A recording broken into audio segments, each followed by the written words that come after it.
Is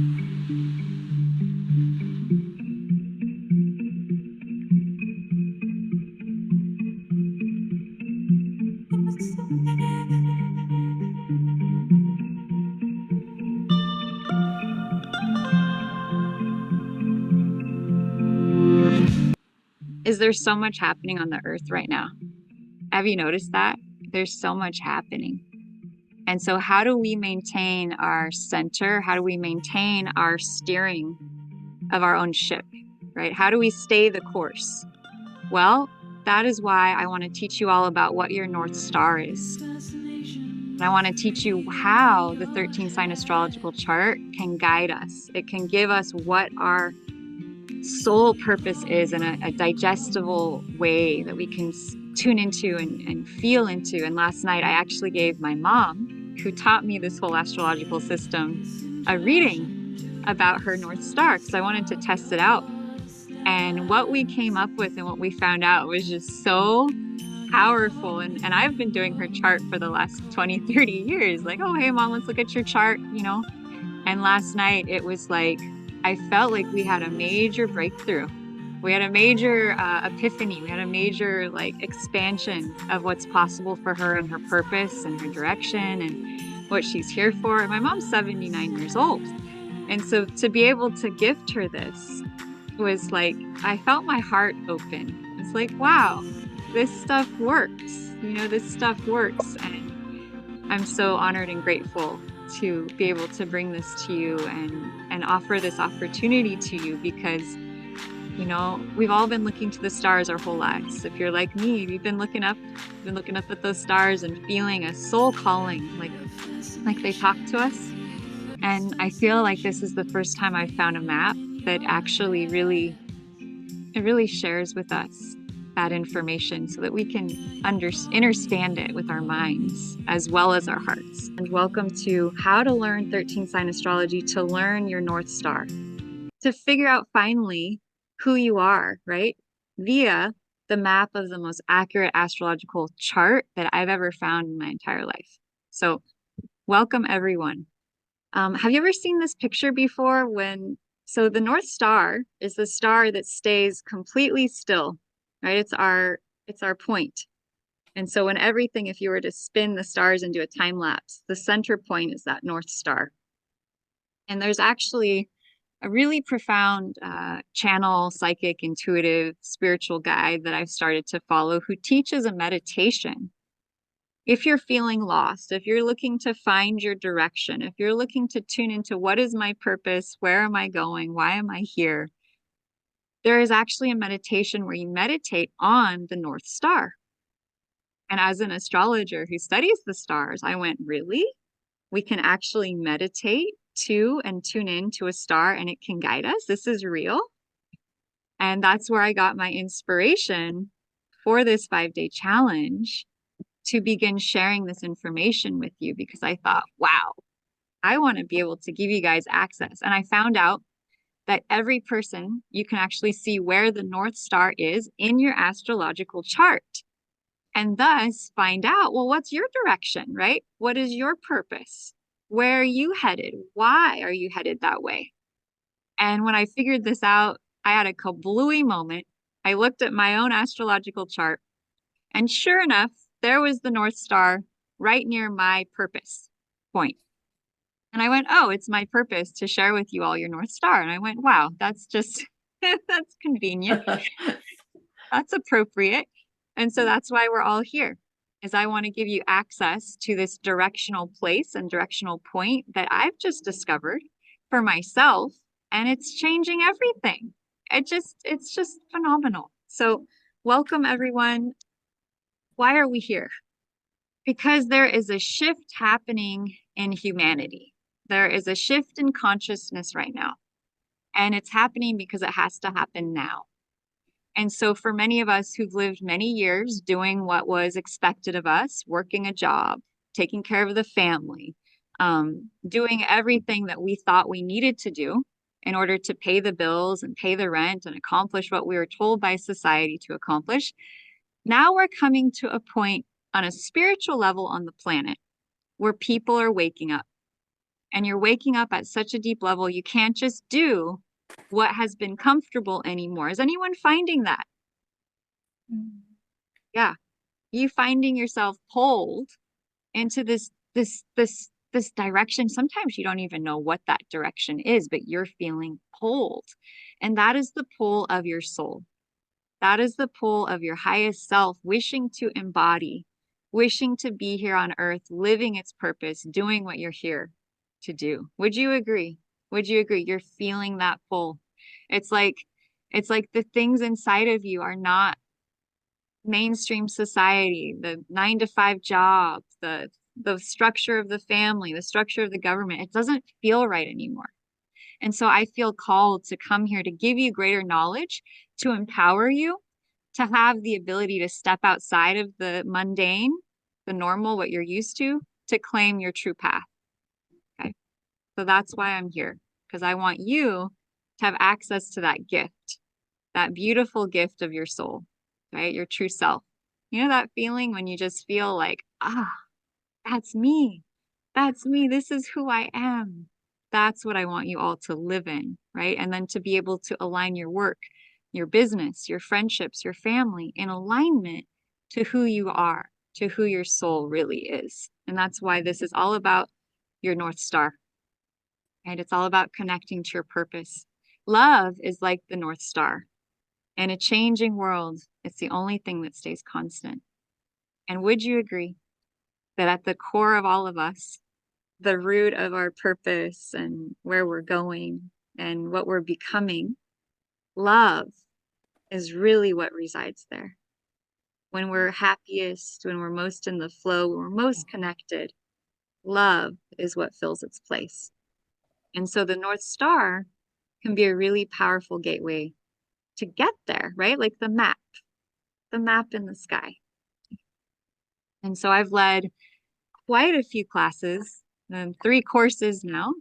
So I'm going to be launching my 4th and worked with so many people and clients over the last 2 years. I wanted to just give you my story today because I know a lot of you, Pamela, Dr. Crystal, you're all new to my work. I know Stefan, Karen, Jean, you're familiar with me, but I really want to introduce you to who is Lotus, why should you listen to me, why is 13 sign astrology so powerful that it can literally change your relationship to how you work with your clients, how you handle your business, how you handle your relationships, how much money you're able to create. It can change everything.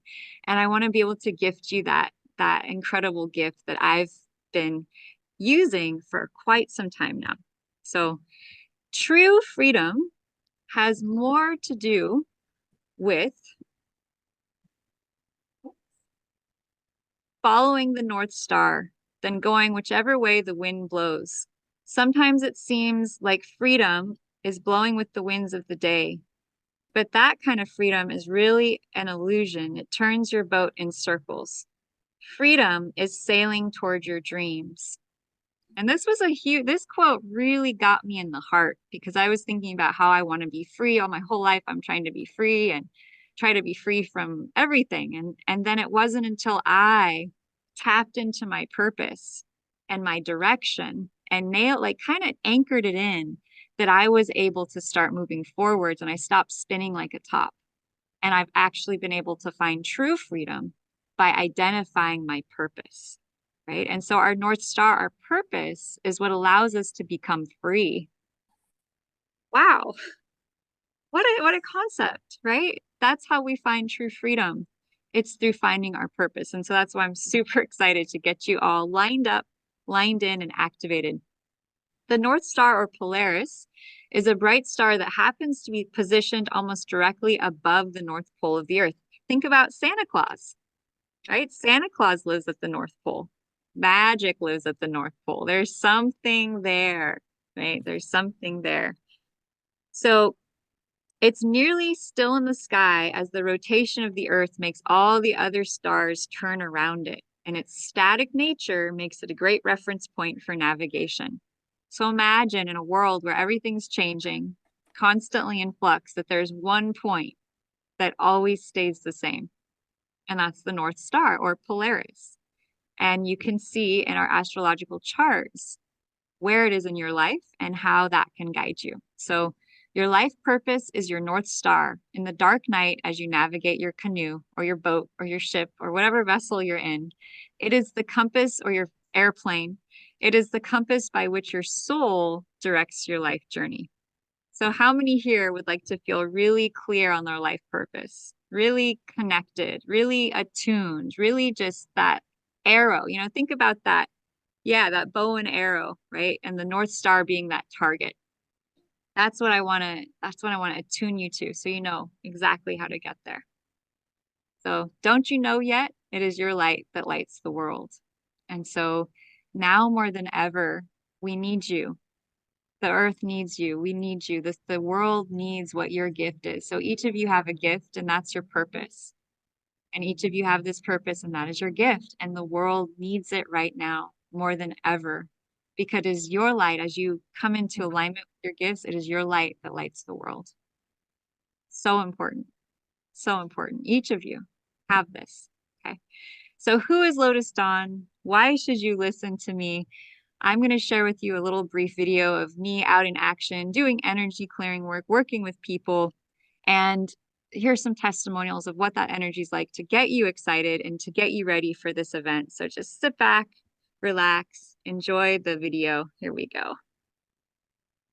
I draw people together in circles, like this. Stretching arms out by your friend, feeling that connection. I saw her do the single most incredible thing I've ever seen done. Open up your palm. She did the most amazing blessing Put your hand on the back of your friend. that was so appropriate for the world and so empowering and so appreciated. This woman empowers everything she touches. She's found something inside of herself.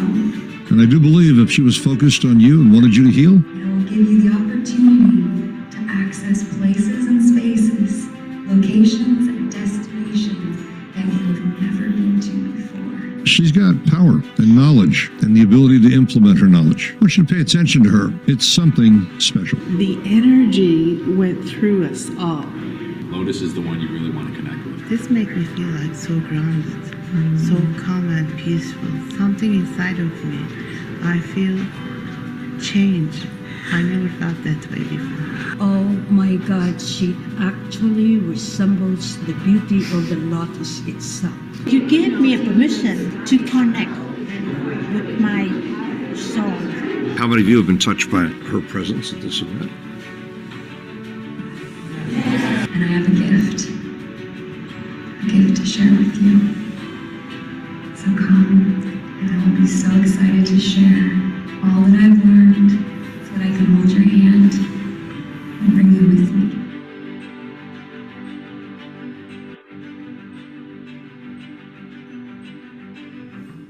All right. So thank you for watching that. And the gift, my friends, the gift I have to share with you is you, right? It is the gift of who you are. It is the gift of what your purpose is. It's the gift of what's the best way to go to make money. It's the gift of who you are at a soul level. That is what I feel empowered to bring to you, to be a mirror and to also bring this map, this 13 sign astrological map. It's the most accurate map in the whole planet for assisting you with your purpose. So this is a testimonial from Christine. She was in the last 5-day challenge I did. And if you're in my 5-day challenge group, you can actually go back and watch the last 5-day challenge, and you'll learn so much information about how to read an astrological chart. So that's available for you if you'd like to check it out.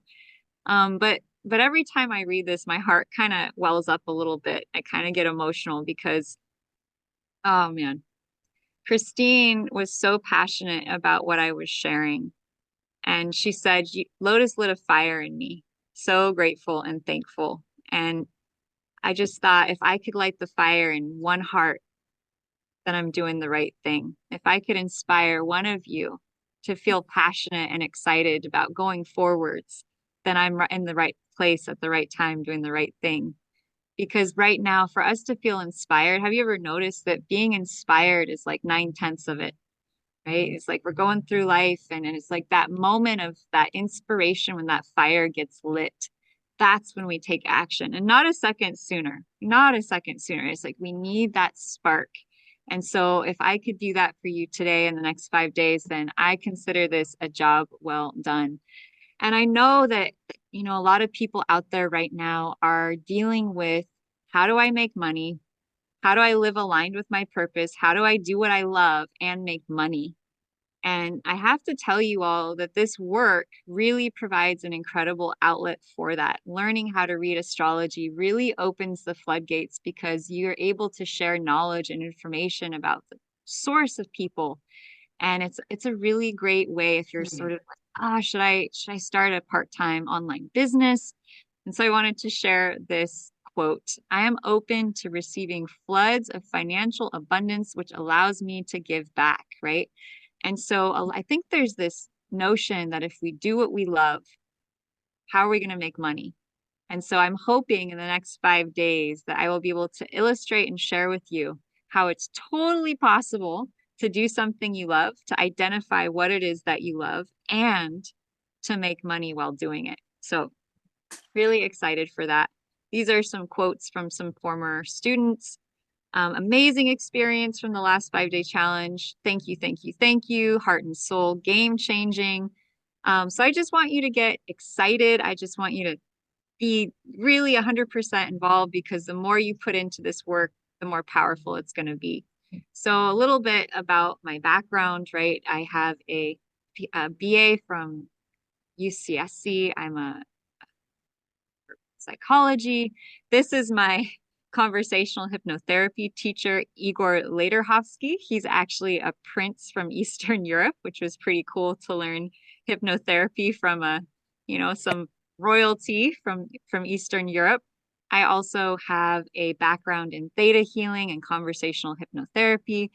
And, I have been tuning into the spiritual realm since I was a child and channeling information. Simply when you stay close to nature, that happens, right? When you stay clear, things come through.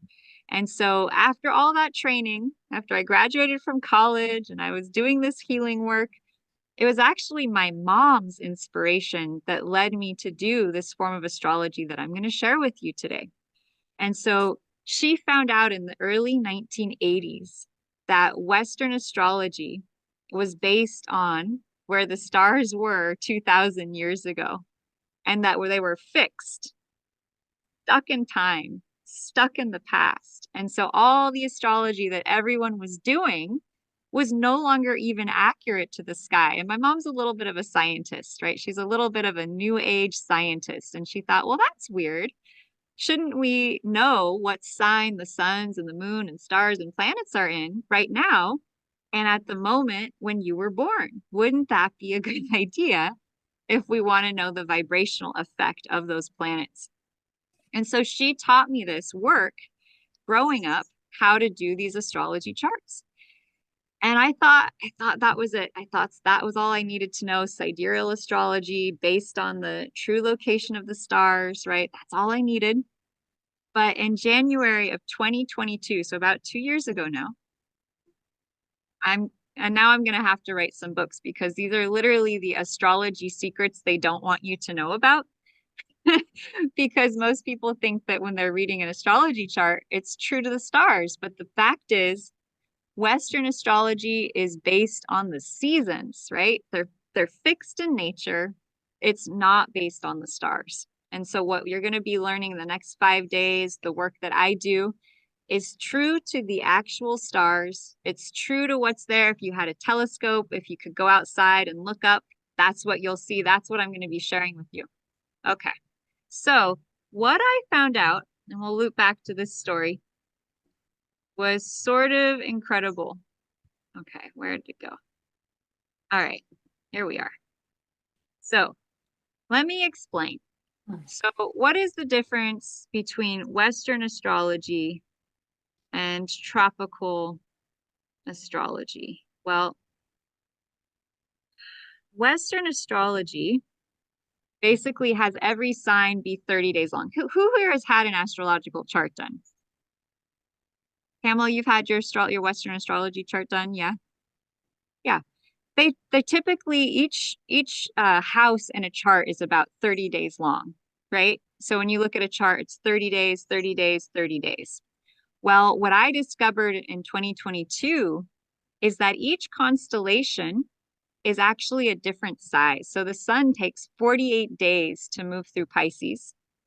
It takes about 23 days to move through Aries. It takes about 49 days to move through Virgo.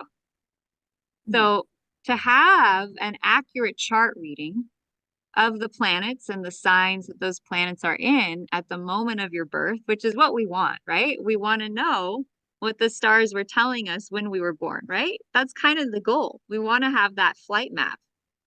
So if you look at a Western chart, it's all 30 days, 30 days. And so you're not getting anywhere near accurate information around what was there when you were born. Okay. And so that is when I decided I had to bring this 13 sign astrology out to the world. And then I had another huge informational burst. Has everyone heard of the 13th sign? Yeah. Has anyone not heard of the 13th sign here? Anyone? I've heard of it. This is Crystal, but I don't know anything about it. Okay. Yeah. Shall we just dive into that for a moment? Yeah, Pamela, go ahead. I watched a short little video about this today, and I literally started crying because like it was talking about the connection with our feminine organs basically. And Yeah. I don't want to get into my whole story, but like that is a big piece, I think, for me, for my purpose. Yes. To divine feminine energy. Yeah. The womb, you know. Yeah, the womb. The womb. Oh, that's so beautiful, Pamela. I couldn't have had a better introduction to what this 13th sign is about. Yeah. So the 13th sign is ancient. It's called Ophiuchus, which is really bizarre to say. Aphiuchus is another way of saying it. And Ophiuchus was cut off of the zodiac wheel, which is the 12 zodiac signs, during the time of the Babylonians. Okay, so way, way back. And they used to know about it. Now, when they cut that sign off, they changed the system from being 13 signs to being 12, which is interesting because when you add it back in, you get 13 signs. Well, guess how many moon cycles there are in the Native American and Mayan calendar? 13, right? And so if you look at the humps on a turtle's back, there are 28 humps around the outer edge, 28 days, and there are 13 big humps in the middle.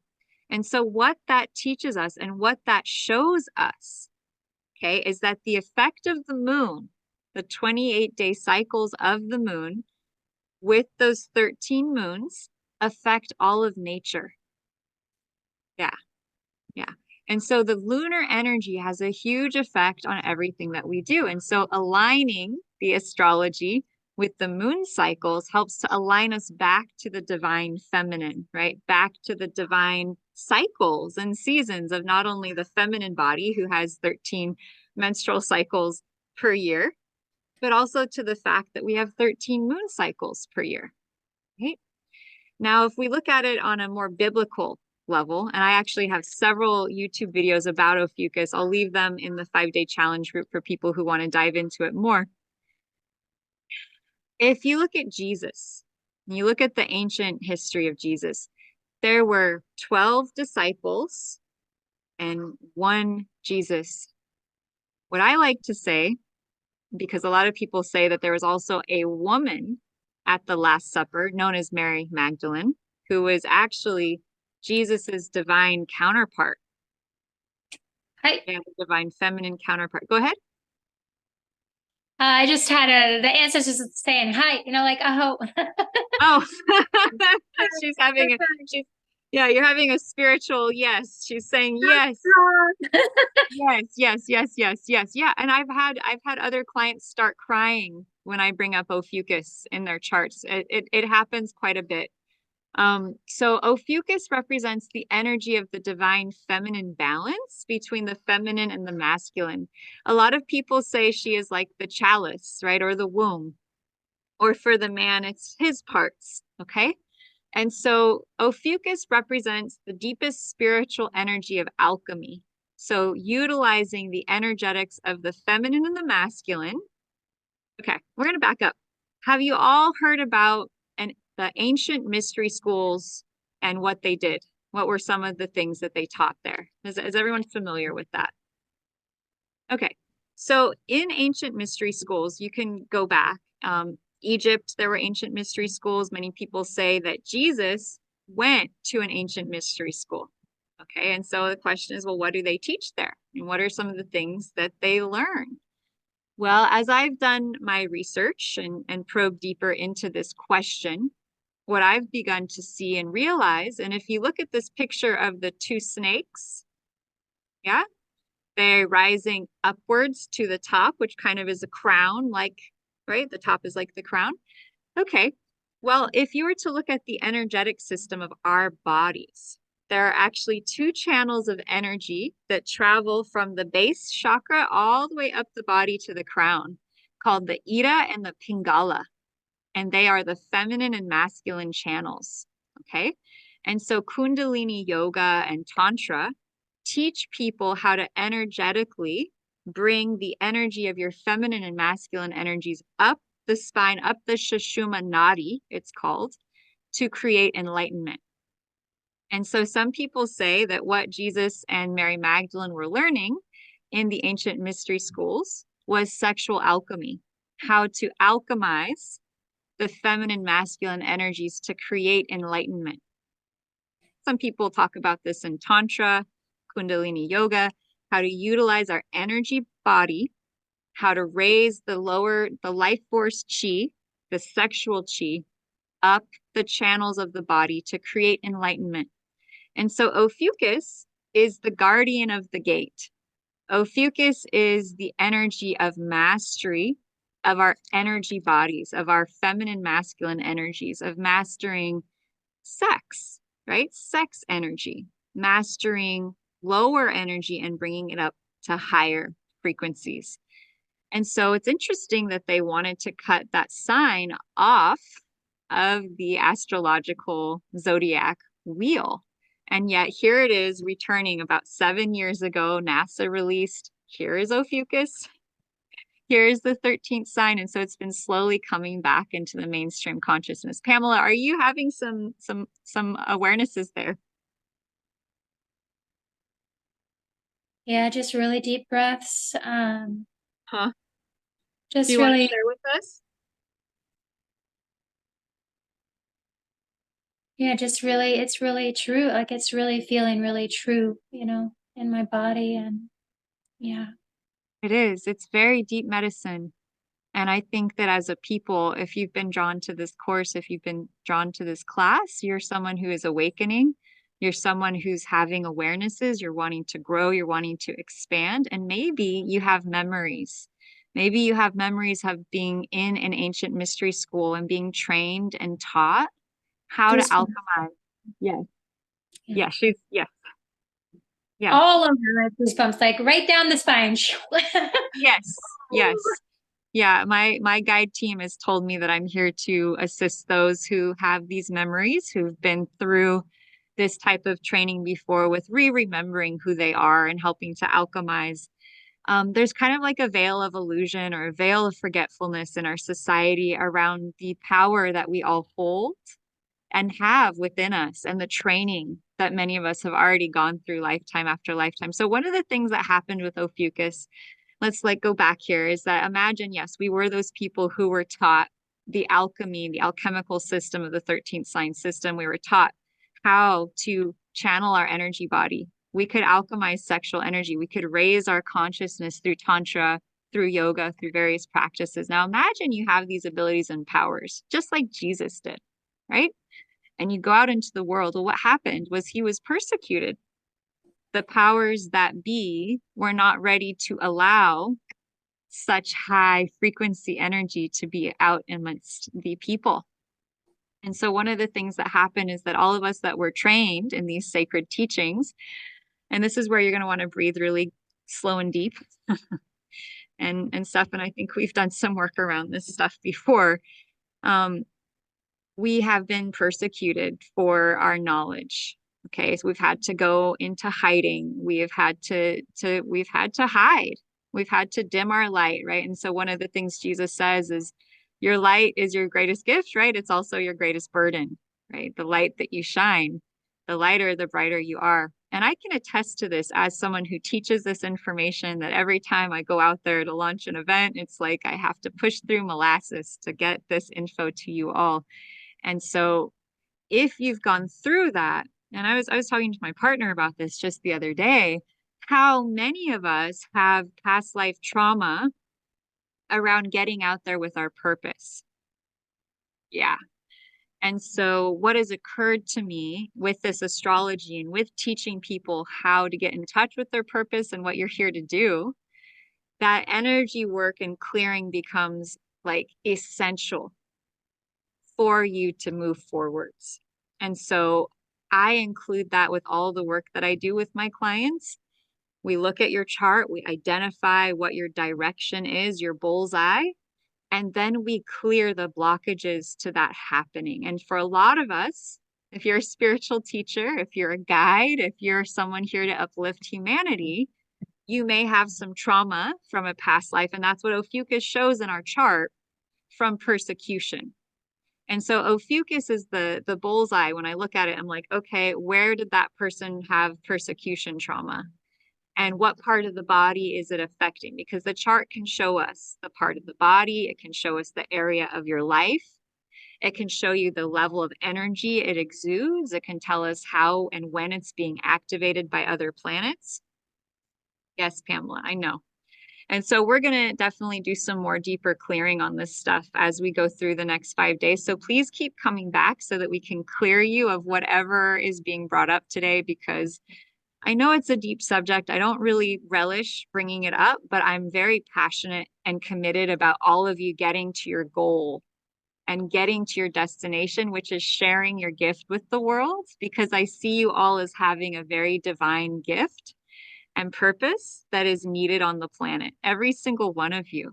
There's not a single person who doesn't have a divine gift, a divine offering that this world needs. Kind of like we all have fingerprints. We all have different, we're unique. We're like snowflakes. There is no one like you.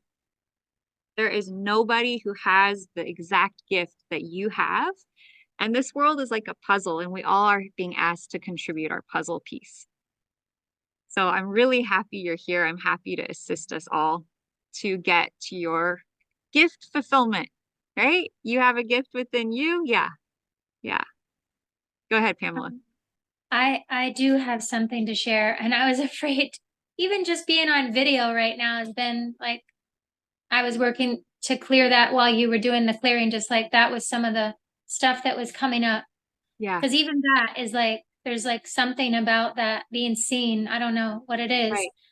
I wanted to share that a couple of things. One, I felt that the persecution was around my throat. I don't know what that is, but something to do with my throat. I don't have all the details, but it feels like something major happened in a past life around my throat. I don't know if I was hung or I was, my head was chopped off. I don't know. That's pretty scary to even think about. But I do want to say that I consciously conceived and practiced sacred sexuality with my husband, and we consciously conceived all 4 of my daughters and home birthed and all these things. I haven't really shared that much about that, but I feel like I'm going to be.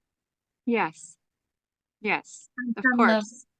It's very important that you do, because you consciously create a being. Their whole lives are different. Their whole world is different. That's a gift.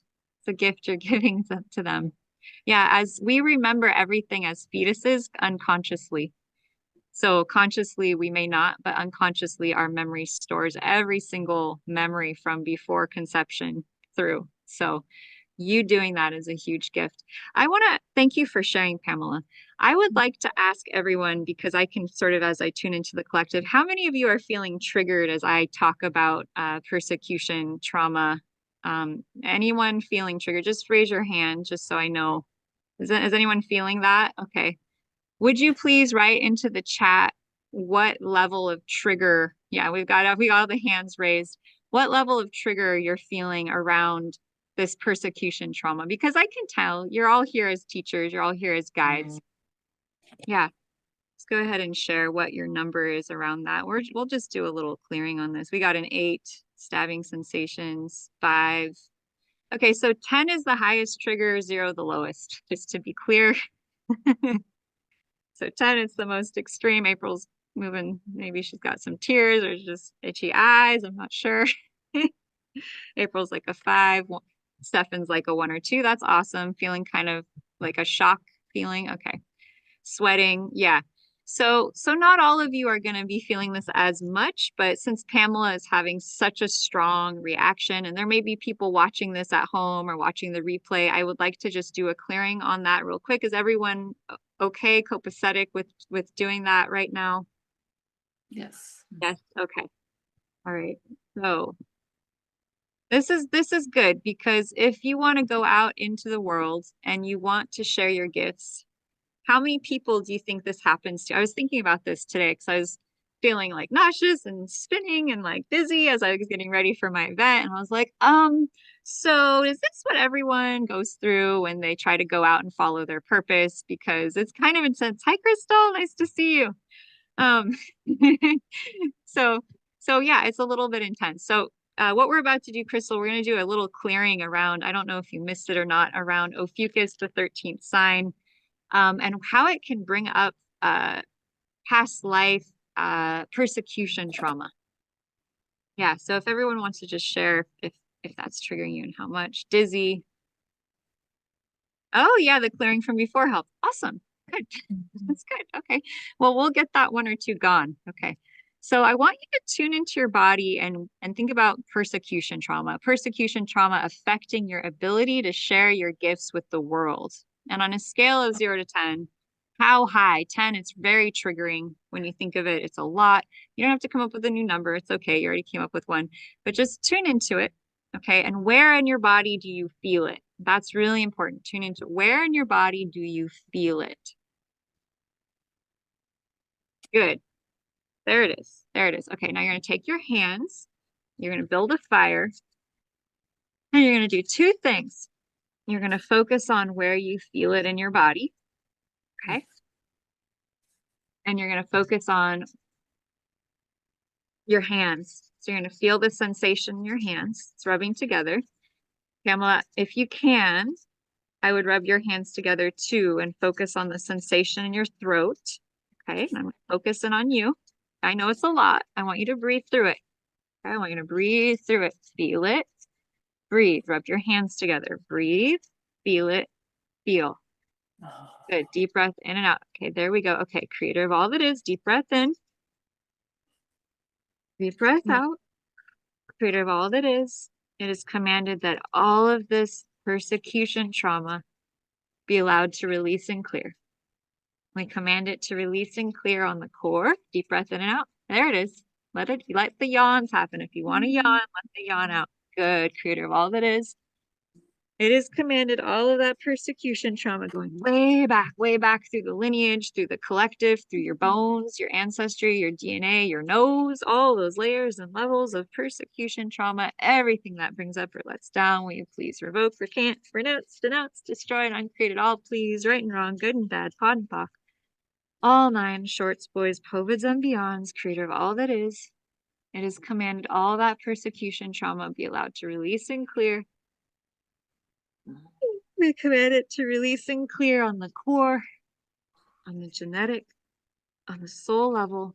We command it to be pulled and resolved on the historical level. Good, and replaced on all levels with the Creator's truth and definition of pure unconditional love, compassion, forgiveness, peace and calm, happiness, love and joy. Take a deep breath in and out. taking that persecution trauma, everything that brings up or lets down. We're just going to revoke, recant, renounce, denounce, destroy, and uncreate all, please. Right and wrong, good and bad, pod and pock, all nine shorts, boys, povids, and beyonds. Take a deep breath in and out. Creator of all that is, it is commanded a complete unconditional love healing for wherever this persecution trauma is living. Creator of all that is, it is commanded a complete unconditional love healing around this persecution trauma through all directions of time and space. Anything that brings up or lets down, will you please revoke, recant, renounce, denounce, destroy, and uncreate all, please. Right and wrong, good and bad, pod and pock. Woo! All nine shorts, boys, povids, and beyonds. Good. Creator of all that is, it is commanded a complete unconditional love healing now around this issue through all directions of time and space, through your timelines. Woo, through all directions, just sending that pure unconditional love and light through all the levels and layers, all directions, through the cell body, the soul body, the physical body, the spiritual body, the emotional body. Creator of all that is, just kind of complete unconditional love healing through all the levels and layers, through all directions of time and space. Thank you. Thank you. Thank you, thank you. It's done, it's done, it's done. Creator of all that is, it's commanded all your chakras be opened, balanced, and aligned, please. Thank you, thank you, thank you. It's done, it's done, it's done. Show us, take a deep breath in and out. Good. I'm just feeling that layer, all those layers and levels shift and just roll off of you.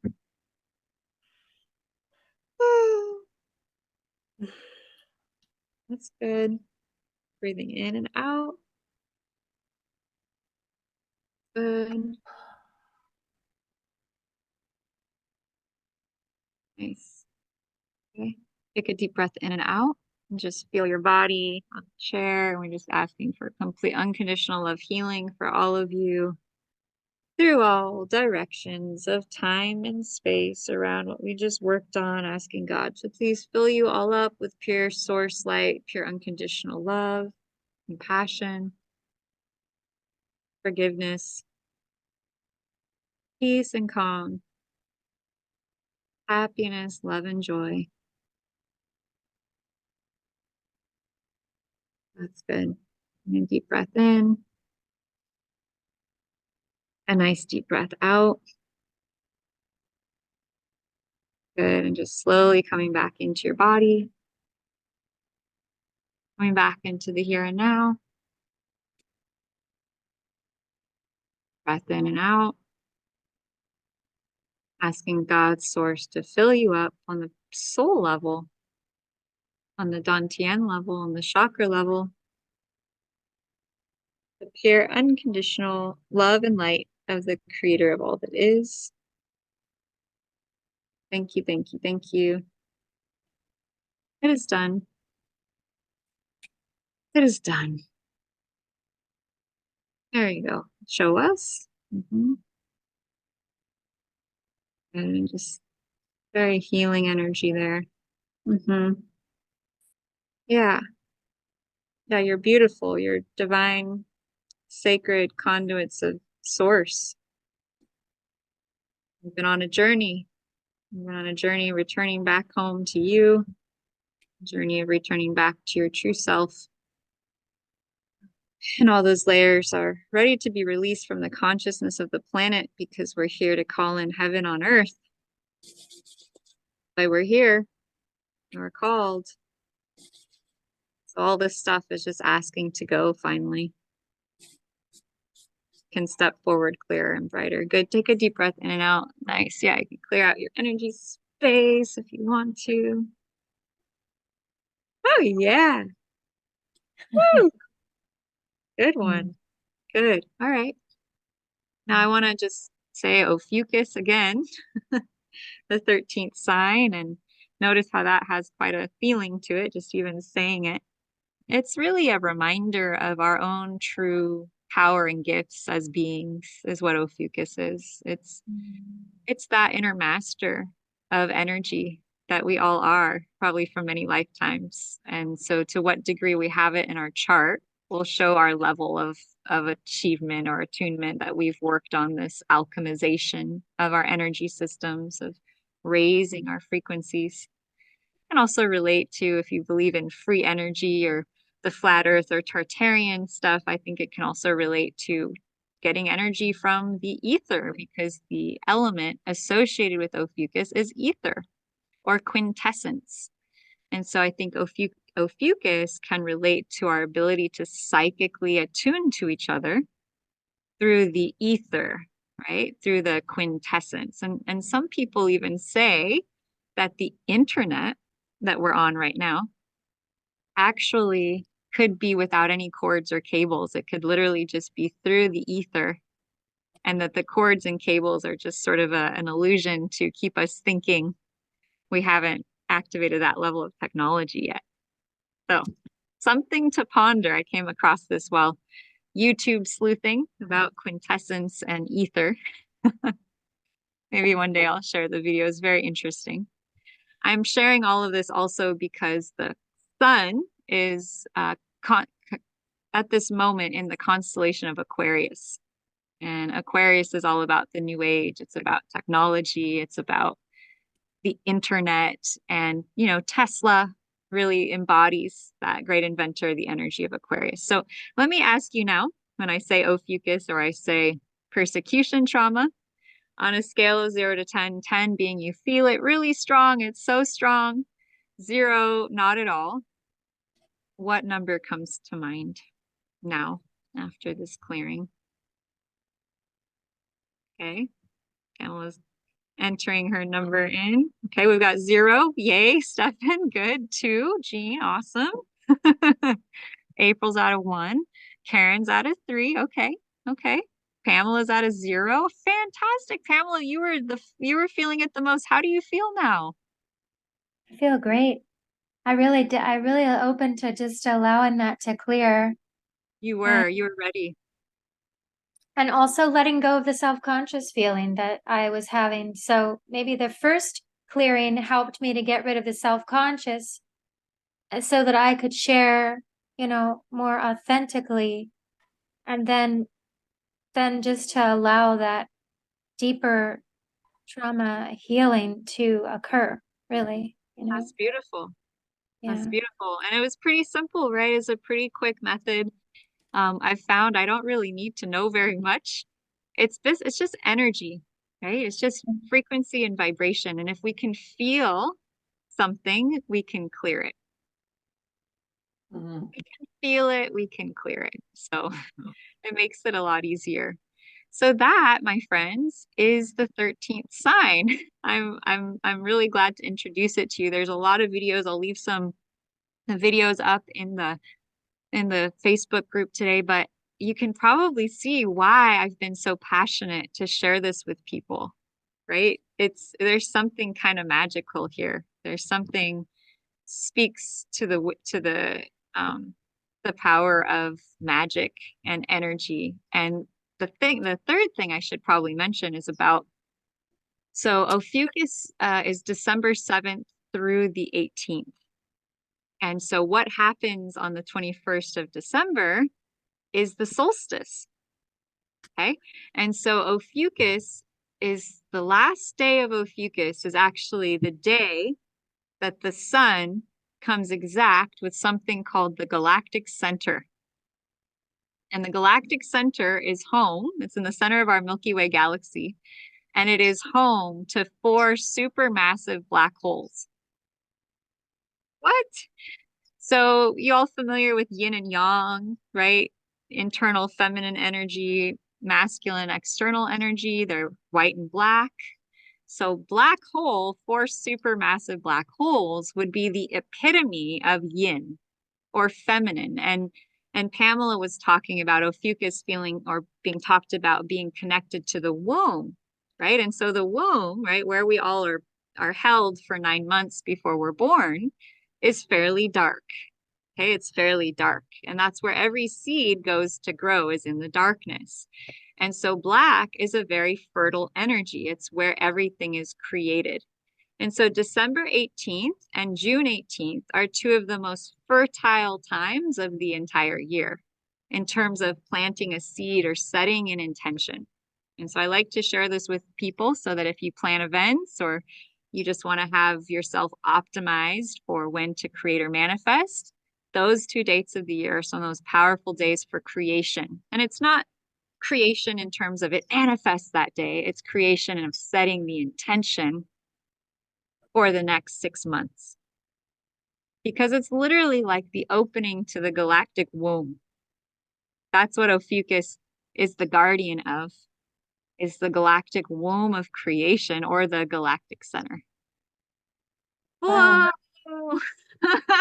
Just, I don't know how to even just bring that through for you all, but it's profound.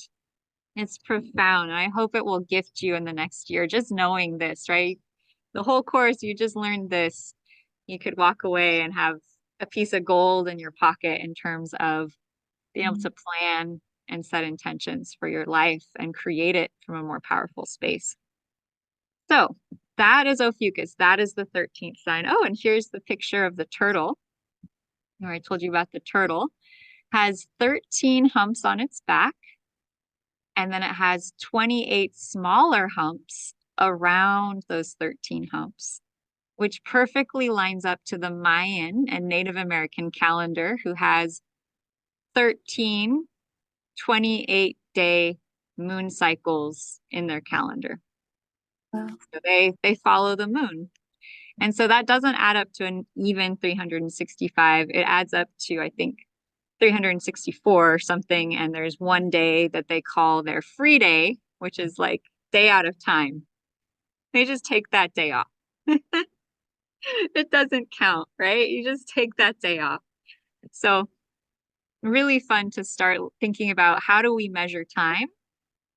What calendar are we using, and how does that measure for our lives, right? It's another way of thinking about it. Oh, and here's this picture of Jesus at the Last Supper.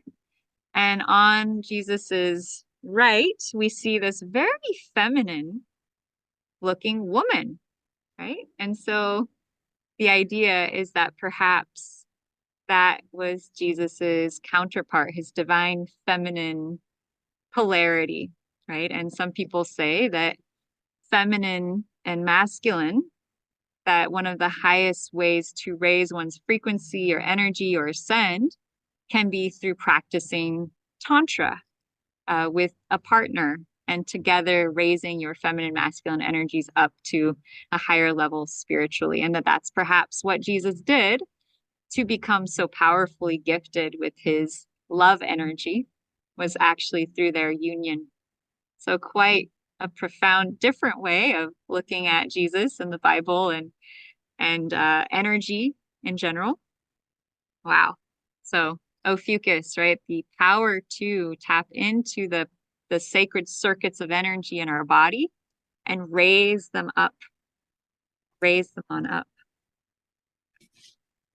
A lot of information there. A lot of people say Ophiuchus is like the restoration of the divine feminine back onto the planet, right? Bringing masculine and feminine to balance, putting the feminine and masculine on equal thrones, as opposed to one being higher or lower than the other, but just together, just even, just equal.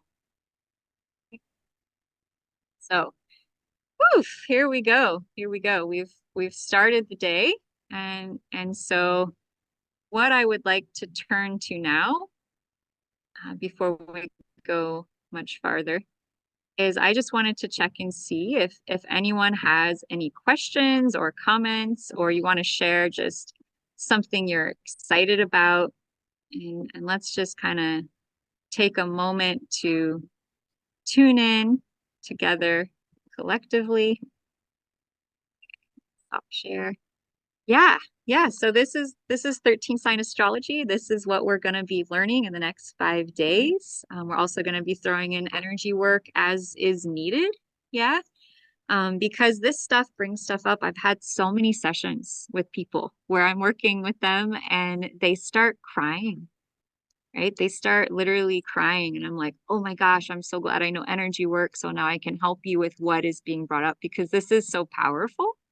That it really needs to be handled with respect. So I just wanted to come back to our collective here and just see if anyone wanted to share anything, if you have any questions, just any experiences that you've been having over the last hour or so. I just wanted to tune back in.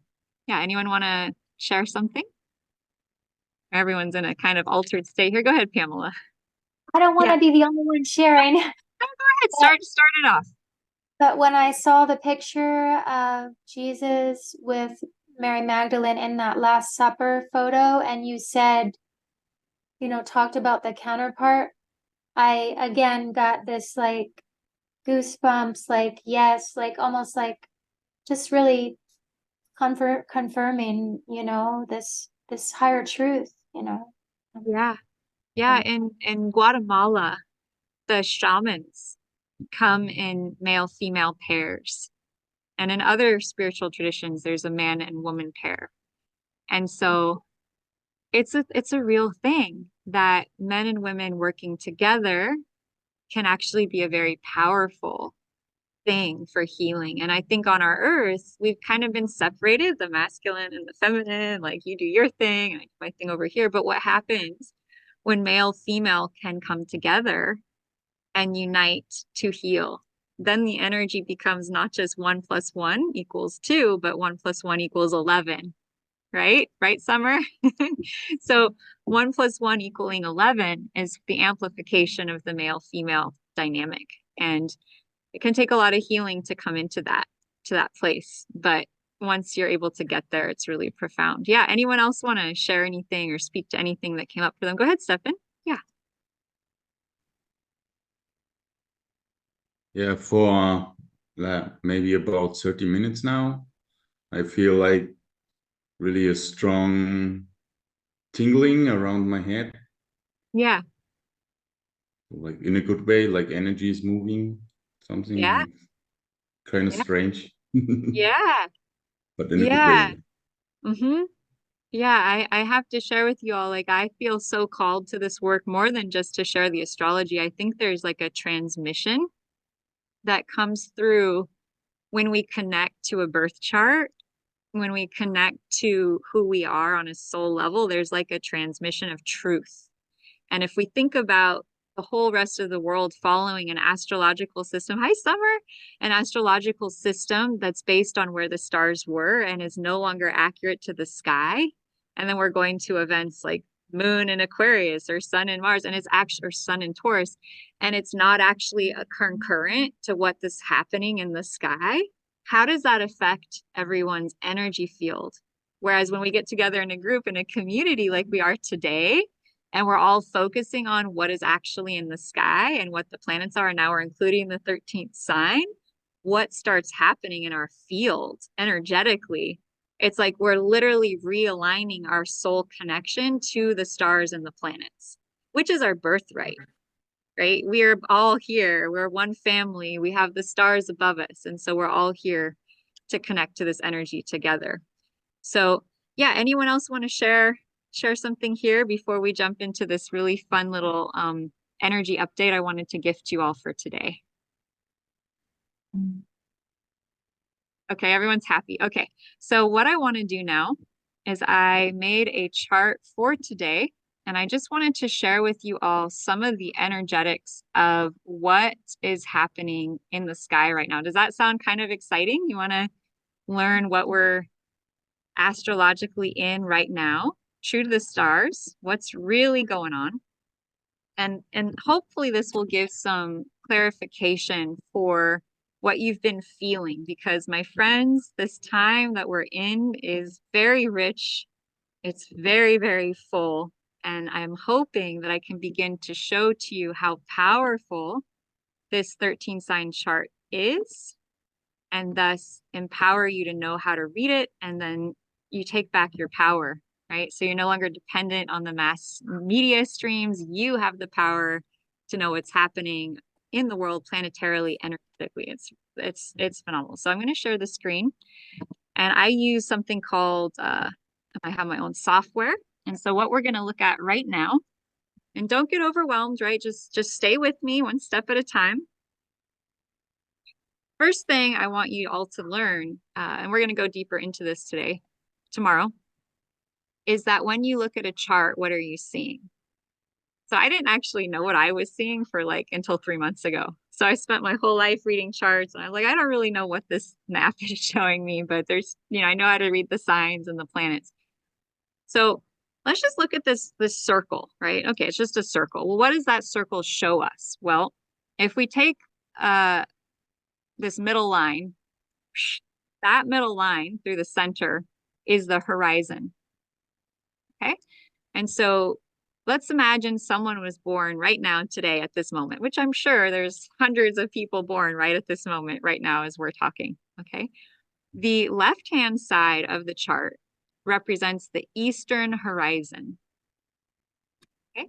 This is what is on the eastern horizon right now. And so Leo at 18 degrees. Now, this is going to change depending on where you are in the world. I have to put that out. So in California right now, on the eastern horizon, it is Leo, 18 degrees of Leo. And Leo is, of course, about shining. It's about the sun. It's a very beautiful energy. And the eastern horizon is also known as the ascendant. And the ascendant in an astrological chart relates to what we look like. It relates to our personality. It's like the frosting on the cake. So if someone has Leo rising, they're going to look like a lion. They're going to be kind of bright. They're going to be someone you kind of feel like the sunshine just stepped into the room. And that's what Leo energy feels like. And that is because the sun, think about the sunrise. Like, how potent is the sunrise? You go out there and you feel the light of the rays on your skin. It's potent energy. And so with the Leo ascendant right there, what does that mean? Right? That means that right now, our basic persona is being influenced by Leo sun, feeling like shining, like we want to meet people and say hi and be more expressive.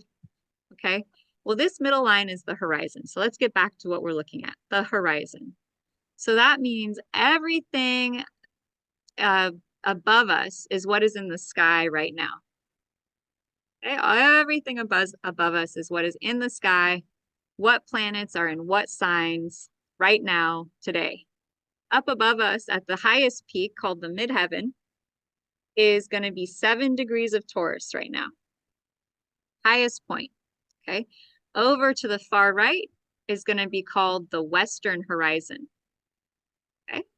So we have the eastern horizon on the left. We have the western horizon on the right. We've got the top of the sky above us.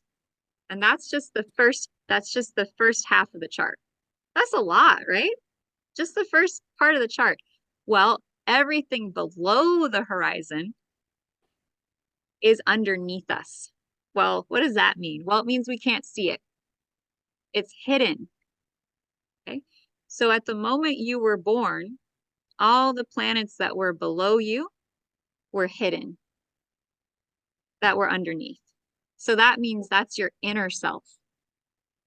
So when we look at a chart, all the stuff underneath it, that's our hidden world. We're not so shiny. We're not so expressive. We're more in ourselves. We more connect to our friends and our family this way. Yeah. And then everything that is above the horizon line, we're much more expressive. And so to me, this is really interesting because today, Mercury, Sun, Saturn, and Neptune are all above the horizon line. We can see them, so they're out, they're shining, and they're in what is astrologically known as the house of partnership. And so today there could be an incredible desire in the United States for partnership, the collective, because there's so many planets in the house of partnership, could be feeling like, I want to connect to someone. And it doesn't have to be romantic, especially not in Aquarius, because Aquarius is the house of friendship. And so with so many planets in the house of partnership, in the sign of Aquarius, we're drawn to each other. We want to connect. We want to have a partnership. We want to be a team. This isn't like, I want to do it alone time. This is like, I want to be part of a community time. Like, you're going to be feeling that so strongly. And that's why you're like, I'm going to go get on this class. Yeah. Yeah. It's a great time to reconnect with friends. Aquarius is also all about technology. And so people who live far away, people who are worldwide, you might be connecting to people from all over, because Aquarius can do it through what? Technology, right? So now how does that relate to each of you, right? So now we know, okay, The planets above us are more outer and more expressive. The planets below are more internal and hidden. Okay. And today we know there's all these planets in Aquarius. Well, then we would look at your personal chart and we would see where are those planets affecting you today, right? Where do you have Aquarius in your chart today? Okay.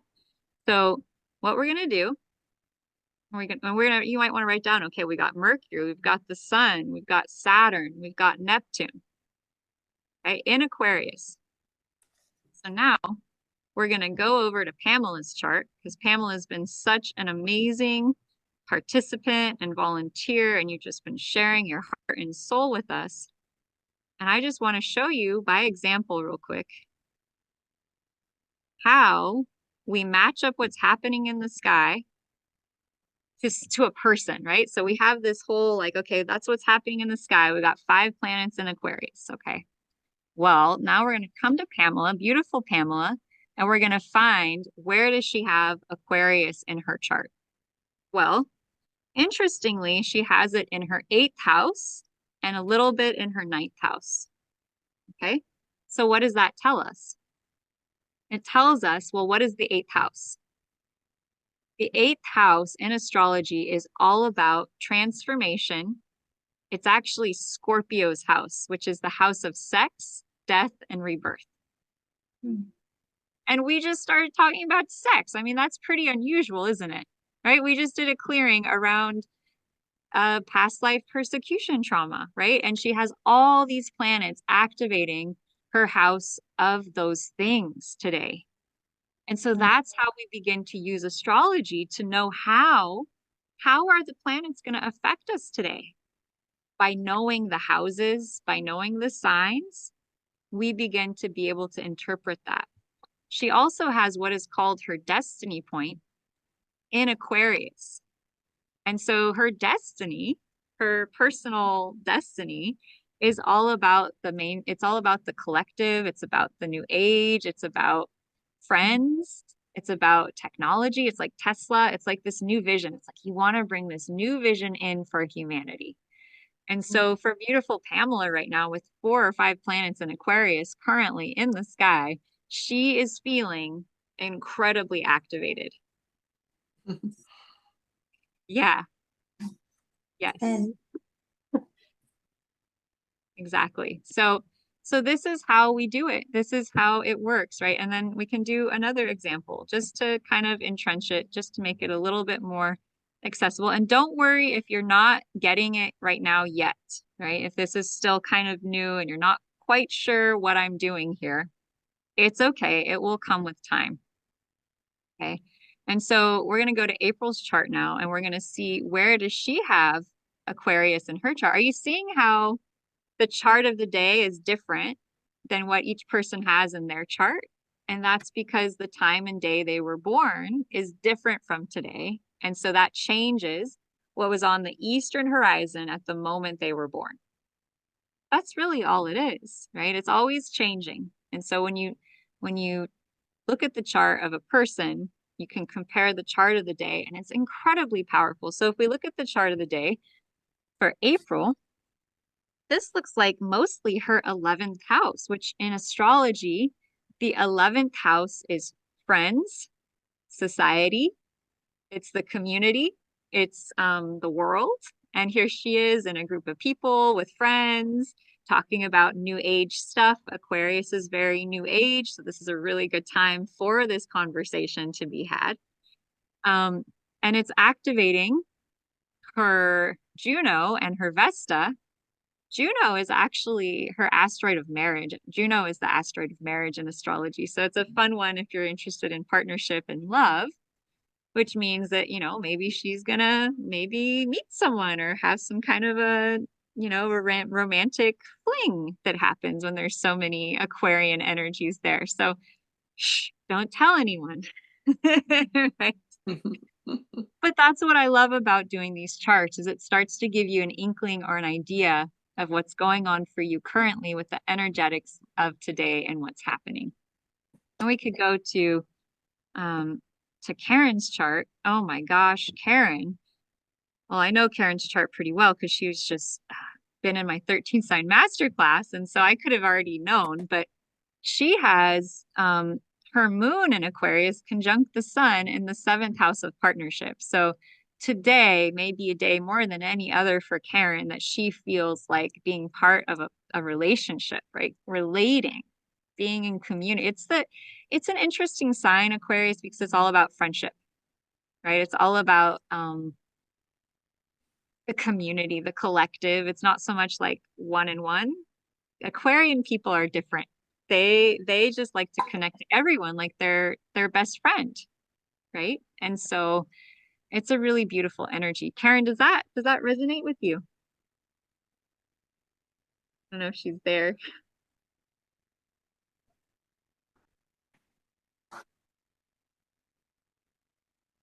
Okay. So anyways, this is really beautiful energy. And so I just wanted to bring that to your attention as we keep going forwards here. And I wanted to share with you just a really quick little story about why I got so pulled into astrology. How did that happen, right? I told you my mom told me about it. And as a teenager, I got really into doing astrology charts. But I just wanted to give you my little personal story here. So I was a cute little child. I was really sweet and cute. Here I am with my dad, and he was awesome. But my dad had I think he had kind of a traumatic ancestral load coming in. And so he struggled with alcoholism. He would get sort of abusive to my mom when I was little. And so finally, after many late night arguments and fighting, when he'd be drinking, my mom kicked him out of the house. Of course, I was like 2 or 3 at the time. So at the time, I didn't, I didn't care. I think I cared, but I didn't notice it as much. But after the many years of dealing, and anyone who's had, a family member who's had addiction problems will tell you it takes a toll. It takes a toll on you emotionally. It takes a toll on you energetically. And so by the time I was in college, here I am with my cell phone looking very displeased. I was emotionally distraught, and I had studied psychology because I knew I had to fix my family. I knew I had to heal myself. And so I studied psychology, and I was just graduated, and I was actually living in San Jose at the time. I think I was working as a nanny. I was really unhappy. I was actually like miserable, to be honest with you. Like I was totally miserable. I was in a relationship at the time, and I knew it wasn't right for me, but I just was kind of comfortable, I guess you could say. And I finally hit a breaking point. I was sitting at a bus stop, and, you can see I have curly hair here, and the curl had completely gone out of my hair. It was gone. No curl. It was flat. It was straight. It was hot. And I just was like, something's wrong. I'm not in alignment. I don't feel right. And so I'm sitting at the bus stop, and I suddenly like a lightning bolt goes off. And I remember, Lotus, your mom taught you astrology. Why don't you look up on the internet, what is the purpose of your life? Like, how do you find life purpose in an astrology chart? Just out of nowhere. I mean, that's kind of a cool suggestion. I was kind of like, good job, higher self. Thank you. I got home. I looked up my astrology chart, and sure enough, I found that I found something called the destiny point. And I found out that with the destiny point, you also have a past life point. You get 2 points, the one that tells you which way to go and the one that tells you which way not to go. And sure enough, I was doing everything that my past life point said to do and not what my destiny point said to do. So I was following the past. I was doing exactly what it said not to do. And I wasn't happy. And so go figure, right? And so at that moment, I looked up, okay, what is my destiny point? What are the things that I need to do to be successful following my destiny? And it was all about independence. It was in Aries at the time. So it was all about independence. It was all about doing what I loved and my hobbies and being brave and courageous. And so I said, all right, that's it, period. I'm going to change. and I started going to yoga classes. I changed my relationship. And I remember the first yoga class I went to, I was bawling on the mat, just completely bawling because I'd been so out of touch with who I am. I was so off base, and I was coming back, and it was painful, the feeling of that disconnection. It was painful. And so as I came back, I made a commitment. I decided to change everything. Within 1 week of that decision, I had bought a new car. I had gotten a new job. I had moved to Santa Cruz, which is along the ocean. And I was just like completely changed everything in my life. I eventually became a yoga teacher. And then this whole discovery of the astrology kicked in where I was like, oh my God, this changed my life. This completely knowing this information totally changed my life. And so that is why I am here today, because I want to give you that gift and that present that I was able to discern and learn for myself that broke me free of going in the wrong direction. It gave me a map. It told me, Lotus, you can go this way. Follow the map of the stars to your true self. And so that's what the next 5 days is all about, is getting you all tuned in and tapped in to how you can read the chart for yourself. What is it going to take? How to do it? And to realize that it's actually really, really easy. And so I want to just show you briefly a little map here. So inside the center circle is Western or tropical astrology. And it is a fixed system. It's based on where the stars were 2,000 years ago. But Ptolemy, the guy who kind of brought astrology to the West, didn't know that the sky actually changes. So he made everything stay the same, right? So Aries always starts on March 21st. But that's actually not true anymore because the sky is moving. And so after 2,000 years, what you will actually see up in the sky on March 21st is Pisces. Pisces, okay? And so, yeah. So Western astrology is literally 24 degrees behind, or ahead of, I should say, what's actually in the sky. So March 21st, the first day of Aries, is actually the 10th day of Pisces. Okay, so all the signs are about 24 degrees backwards from what Western astrology is telling you. Pamela, what sign have you thought you were in Western astrology all these years? Scorpio, Okay, and when is your birthday? October 27. Okay, so are you ready for all of that to change today? Yes. Okay. So my hearts go out to everyone whose sign changes in a big way with this system. I know that our astrology sign is very dear and close to our hearts, and it means a lot to us. And so when it changes, it can be a little bit shocking. And so I just want to hold your hand and let you know it's okay that you're going to get through this.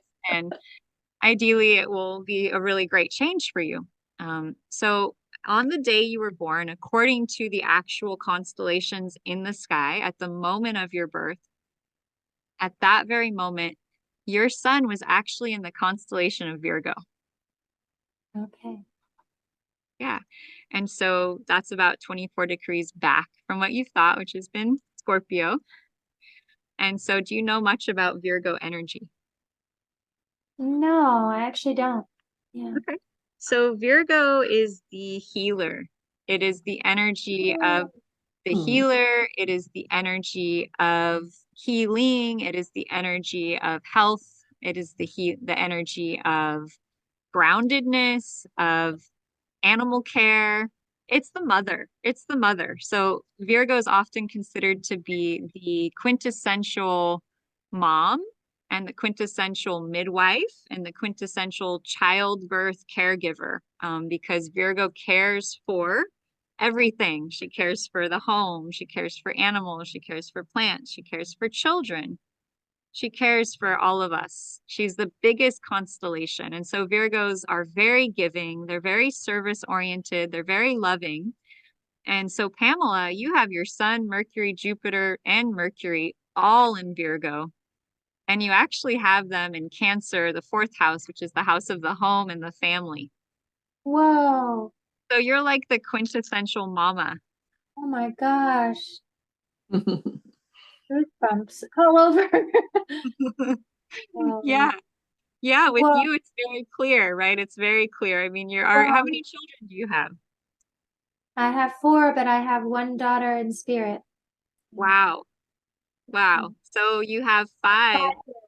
Yeah. You have about 5 planets in Virgo. Whoa. So a lot of times the planets we have in the 4th house or the 5th house can tell us about how many children we're going to have. I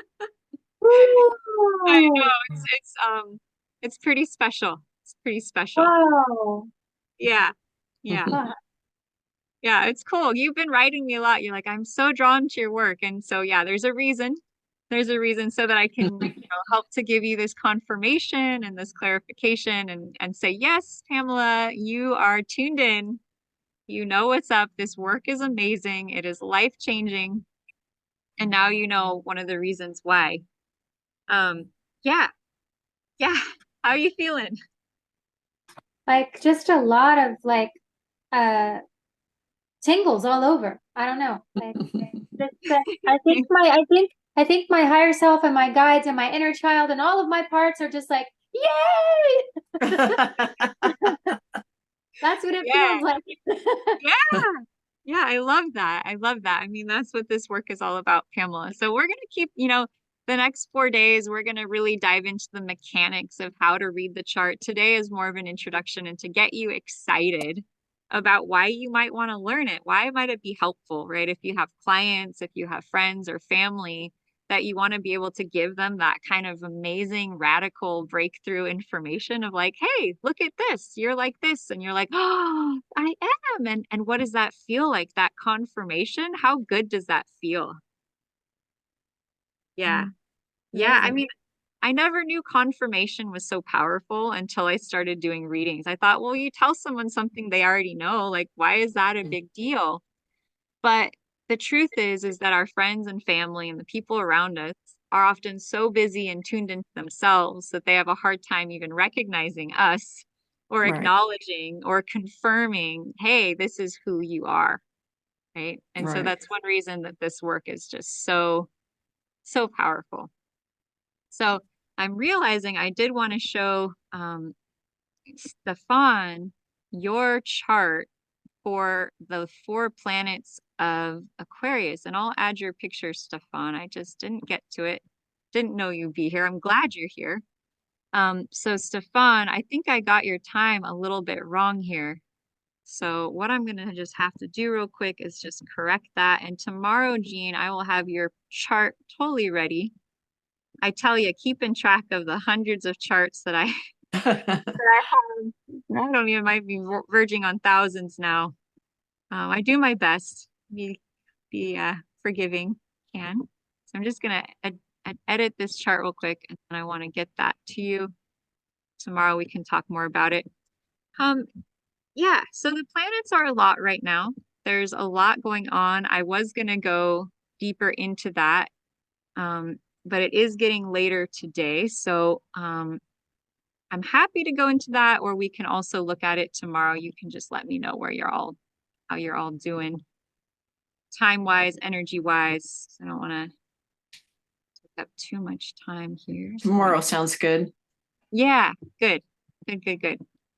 I want anyone to be like, hey, I need to know right now. Like, okay. Good. Okay, so Stefan's chart. Here we go. Okay. I'm going to stop share for just Hey, Nick, how's it going? Good to see you. Welcome on board. What's going on, everybody?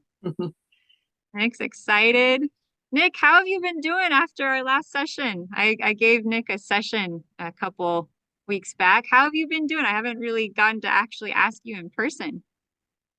Yeah, I'm feeling very peaceful. Uh, Considering like the things that I'm facing right now in life. So life situation isn't really ideal, but I feel absolutely great, and I'm so detached, and so uh yeah, feeling terrific. Awesome. And so yeah, I apologize for being a little bit late. My little girl is facing a little bit of sickness, and Ah, yeah, so I was helping her out, and but yeah, good to be here. And there's a couple people I recognize here, like April. How's it going? Good to be here, everybody. good to see you, Nick. I'm glad that that session was able to help you be calm in a state, in a time and a place when maybe you wouldn't have been. And that's really one of the gifts of this work, is that when we're tuned into who we are and our purpose, when we have that confirmation of our soul essence, guess what? The world around us can do anything. And what are we going to be like? We're going to be like that center, like that North Star, right? That's everything's moving, but we're on point. So, Stefan, let's look at where you have Aquarius. And it looks like it's in your fifth house. And the fifth house is all about love and romance. It's all about having fun. It's all about joy. It's all about joy. And so having Aquarius in the fifth house means that how you have fun, you like to connect to people in groups, you like to connect to people in community, you like to be in touch with technology. You really want to be involved with a lot of different people. Like you have lots of different friendships. You just have this kind of agape love, right? Where you just have so many friends, you have so many connections. And so today you have like 4 or 5 planets in that house of Aquarius. And so you're having fun, right? You're just like, you want to have a good time. It might be a good time to like have a little party, right? Which is kind of what you're like, okay, I'm going to stay up a little bit late and go to this event and it's going to be great, right? And so that would make a lot of sense. Now, we also have Sun and Saturn together today. And Sun is about shining, and Saturn is about discipline and hard work. And so there's really this call to align our purpose with action right now. And for Stefan, it might be a lot about learning to have fun combining his purpose and his passion, right? Learning how to enjoy the work that goes into making things fun. Does that resonate with you, Stefan? Yes, yes, yes. I also started a new business today, so You did.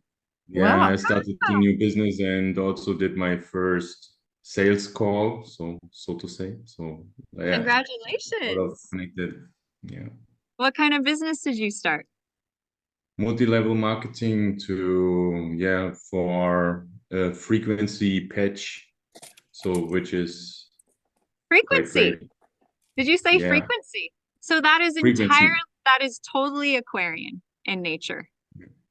Aquarian in nature is the energy of community electricity. It's the energy of new age technology, new age frequencies. It's all about what are we going to create here in the future, right? What does our future look like? And so business would be Saturn, Sun would be shining, in Aquarius would be new age technologies. And so how on point, how perfect is that? Wow. Oh my gosh. What are we at? We're at like hole in one now, right? So this is amazing. So since Nick jumped on here, why don't we check out and see for Nick where this Aquarian energy is landing for him? And this will be fun. Okay.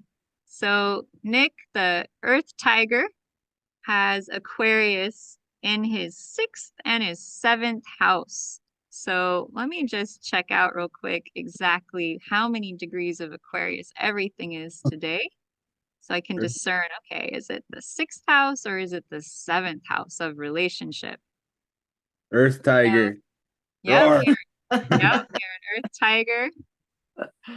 Nick, did I tell you that I'm a fire tiger? No, I didn't know that. That's cool. That's right. I'm just You know, learning about all this stuff anyway, so I'm not really sure. tigers are really big characters. Tigers in the Chinese zodiac are actually related to the astrological sign of, guess what? Are you ready? Aquarius. So tigers and Aquarians are the weirdos, the quintessential weirdos of the zodiac, because we march to the beat of our own drum. We're just here for the community. We're here for the new age vision. There's just an energy of electric activation with Aquarius energy. You can't hold a tiger back, right? You can just try and control a tiger. You might as well just like not. So 10 degrees, 11, 13. And so that would be for Nick's chart, that Sun, Mercury, Saturn, and Neptune today are activating his sixth house of work and service and healing. Okay, so that can mean, really getting his, doing a lot of work on his business. That could mean doing work with his family. It could just mean giving a lot of service to others. And so in the next couple weeks, that is all that energy of all those planets are going to move on into his seventh house, right? So like for you, Stefan, all that was in your fifth house of fun. It's going to be moving into the sixth house into the next couple months. Okay. And then for Pam, that energy in her eighth house is going to move to the ninth house, which is about travel and fun. And so things are always moving through our houses, changing the energetics of how we're feeling. And so that's why knowing the astrological chart system gives you this huge heads up in terms of where you're going, what you can accomplish, how you can get there faster. Why is it like this today? Okay. And so for Nick, in the next month or so, a lot of this is going to move into his house of partnership. Okay. And so that means things around partnering with business, his relationship. Okay. So big heads up, when you have that many planets, you want to watch your partnership, like your marriage, for instance, like with your wife. You want to make sure that you're like paying attention to her, that you're aware of her, because when all those planets go there, it means that she's going to be rising in terms of the importance that she holds in your life, as well as your business partners, your friendships, and any one-to-one connection will be highlighted. And so, yeah, how's that resonate, Nick? Yeah, 100%, right? Like, relationships are everything, and yeah. It's an exciting time for you. Yeah. Yeah. So my friends, this has been, let's make sure I'm getting to everyone here. Pamela, April, Stefan, thank you all so much for being here for day one of this challenge. I'm going to just go ahead and stop sharing. I would just love to hear from the audience. Anyone have any major takeaways, any questions? Anyone want to share anything? Go ahead, Pamela. What were you saying? I thought I heard you say my name, but I don't know what you were saying about travel or something. I know, I get excited. So when we looked at your chart, right, we saw that today the Sun, Mercury, and Saturn, all in Aquarius, are in your eighth house, which the eighth house is about sex, death, transformation, initiation, the energetics of change, right? The energetics of energy, which is very Ophiuchus-like in nature. And so with that Sun and Mercury and Saturn being in your eighth house, I was just saying that over the next month, right, the Sun is going to move into a new sign in March, right? So right now we're in Aquarius. That's what we're delving into, the air, energy, technology, sharing, all that kind of stuff. And so as we go forwards into March 14th, that energy in your chart is going to move from the eighth house to the ninth house. So I was just giving everyone kind of a future pace of like, okay, for you, it was in the eighth. That means they're going to move into the ninth, which is going to be travel. It's going to be exploration. It's going to be higher learning. It's a great time to learn something new. It's a great time to go to a university, right? That's higher knowledge, the ninth house, right? And then for Stefan, his is going to move from the fifth house, which is like fun and romance, and it's joy. It's the house of children, right? So it's a house of like having fun and being creative. And so that's going to move into the sixth house, which is work and service. And so right now you might not be as motivated to like get the work done, so to speak. You might feel like more like having fun. But as those planets move into the sixth house of work and service, you're going to feel more activated to like work, right? And like do the day-to-day stuff, like focus on your routine, like get into your health, get into the discipline and get into your habits more. Do yoga. Your body will come into more focus. So that's why knowing where the planets are and how they're affecting you from the day to day is so powerful, because you know what aspect of your life is being highlighted. Okay. So that's why, okay, you want to look at finances, knowing when a lot of planets are going to hit your second house of money. Oh, that's a powerful time to, like, you know, play the lottery or, you know, make an investment or work with money. Oh, the planets are about to hit your 10th house. The 10th house is the house of career. Oh my God, you should get out there and shine your light. You should share your purpose. So that's how knowing what astrological sign, what planet is in what astrological sign when, is so powerful for knowing where we are in life, knowing what's happening, what are the energetics we're going to be dealing with, essentially. Yeah. Any questions about that? Any takeaways? Yeah. I'm not quite following you. I don't want to like. No, go for it. Questions are great. So anytime you have questions, ask. Okay, thank you. So you were saying like on March 14th, what is going to move from the 8th to the 9th? Yeah, the planets. Yeah. All the planets. So right now it's a lot of them are in Aquarius. I missed the sign, like the planet, and I'm not quite understanding. That's okay. It's all good. So what we'll do is I'll take you to the chart and I'll walk you guys through what that means, so it makes more sense. I'm kind of jumping ahead. Sometimes I take it more slowly with my new people, my new students, but tonight I get excited and then I jump way ahead. So let me slow down. Let me back up here. And I've noticed I have all of these Canadian friends now, and I'm starting to get this oddly Canadian accent. I'm noticing as you're talking, I'm like, what is going on here? It's not just you, Nick. Like, one of my best friends is near you. So, okay. So we're going to go walk through this.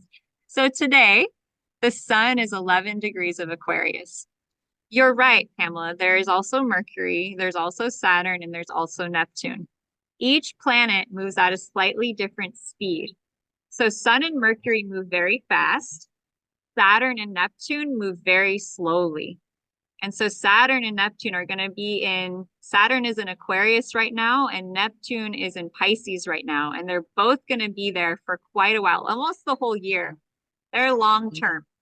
And I can go into what that means now and in future updates to explain to you what the energetics of what is Saturn in Aquarius. Basically, Saturn in Aquarius is the new age structure, businesses, foundations, government of the new age, bringing the government into the new age, bringing our businesses into the new age, bringing the structure of humanity into the new age. Yeah, get excited. This is a big friggin' year.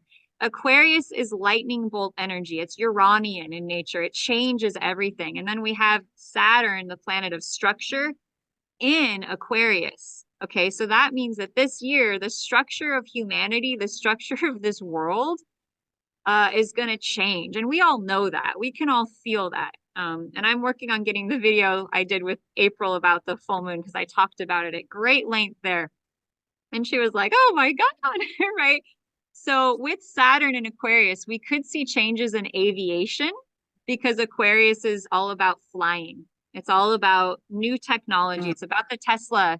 It's about, you know, healing modalities. We're going to see all kinds of advances in creating new structure, new grounding, new framework for Aquarian age technologies, Aquarian age visions. That could be communities, that could be collectives, that could be putting down the roots and the foundation for new age communities across the world. People are going to be building communes. People are going to be building retreat centers like crazy this year, because it is time. And we all know it's time. We can feel it in our bones that we have to be prepared for the structure of our government and our society to change. And that is what Saturn and Aquarius energy really, really, really represents. And so if you're feeling the tides changing, you're feeling the world shifting around you, that is that Saturn and Aquarius energy. Yeah, crypto could be an example of that. Yeah, anything that's technologically based. AI could be an example of that. However, here's the exception, okay? And I want to go into this. This is important. Saturn means discipline. New age technology needs discipline as well as activation. Okay, and so one way this showed up is the sun exactly conjunct Saturn at the time Wednesday and Thursday when we had huge solar flares that knocked out the cell phone service for almost like all AT&T customers. And so that can be shown by the Saturn conjunct the sun. So this year we will not only have, new technologies being structured and brought out to the people more, we're also going to be learning about the equalization discipline around our relationship to technology, right? Are we balanced with it? Is it aligned to nature? How many of you are familiar with the story of Atlantis? Okay, Pamela, so Yes. according to the story of Atlantis, Atlantis was a highly evolved civilization. They were highly evolved that lived thousands of years ago. And they got really into technology. And at one point, they basically lost their heart and soul and, got so focused on the technology, on power, that whatever, maybe it was God, source, universe, or just karma, the island was the land of Atlantis was destroyed, brought under the water. And so the cautioning tale of Atlantis is, will we, this time around, use technology wisely and stay connected to our hearts? Or will we get lost by power and greed and lose our connection to our humanity and our soul, in which case we will probably go through destruction again? And so the question for all of us with Saturn in Aquarius, which is discipline and karma, and Aquarius being new age technology, is how do we have discipline, grounding, and respect for balancing our connection to our hearts, our connection to nature, our connection to love, and bringing technology in to assist the world. And so that is the vision I hold in my heart, is how can we do it in a just, loving, fair, responsible, that's a big one, responsible way, where we're staying in alignment to the soul and the heart of humanity, at the same time that we're giving the gift of technology to make life easier and to support people in expressing their mission and their purpose with life and their work, right? Yeah. Anyone want to add anything to that? Yeah, I got a question. So can you elaborate more on the definition of new age? Because there's a lot of opinions out there. And so I'm just learning to Ask. Good question. Yeah, and just learning to ask and really uh just use discernment. Okay. So let's start with how do you define new age? What would you think of as new age? Spiritual, what comes to mind is spiritual, new ways of thinking and new ways of doing things, and yeah, that's pretty kind of energy and hippie, that's what comes to mind. Okay. I mean, all of that could be totally, yeah. I mean, I'm not going to argue with that definition at all. To make it more succinct or tune it in a little bit more, I would say the new age is a vision for humanity where we live in peace and harmony with all of each other, brothers and sisters. And we also have technology that enables our lives to be easier so that the drudgery and hard work We don't have that anymore. It's easeful, it's effortless. We're living in harmony with each other, in balance with both technology and nature, and new technologies such as free energy and, energy healing and the med bed, and basically all the technologies that are new age, are things like the med bed, or there's things like Tesla coils, or, any technology that's kind of electrical in nature is also associated with Aquarius. Aquarius is technology. It's the new age in terms of utilizing technology in balance and harmony with nature, with our bodies, and with each other. And the new age is just the global family, right?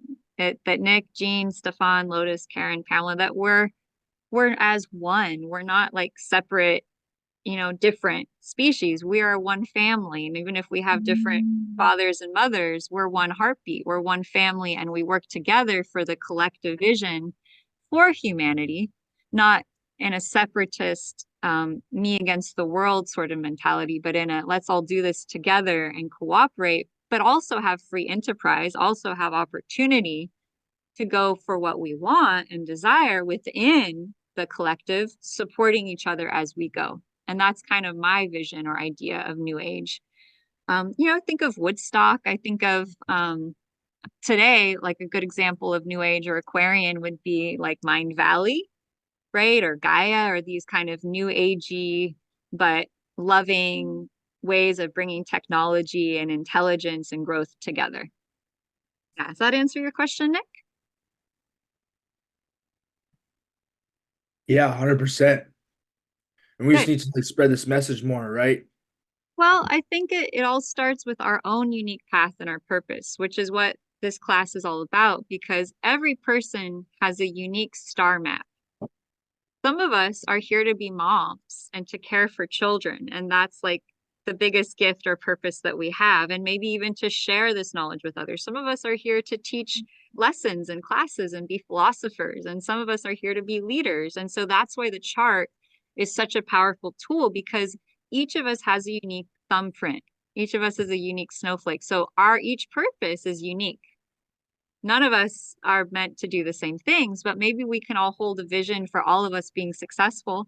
We can hold a vision for us collaborating and connecting and making the best of our worlds, right? So there's so much opportunity right now with so many planets: Mercury, communication; Sun, shining; Saturn, structure and discipline, all in Aquarius right now, right? And so this is a powerful time. This is a unique opportunity to shine, to structure, and to communicate with our community and with the world. I also want to point out that there's something called the sun-moon midpoint, and the sun-moon midpoint is the point between the sun and the moon. Today, of course, like I said, the sun is in Aquarius. If you looked up into the sky with a telescope, or you got Star Walk 2 on your phone.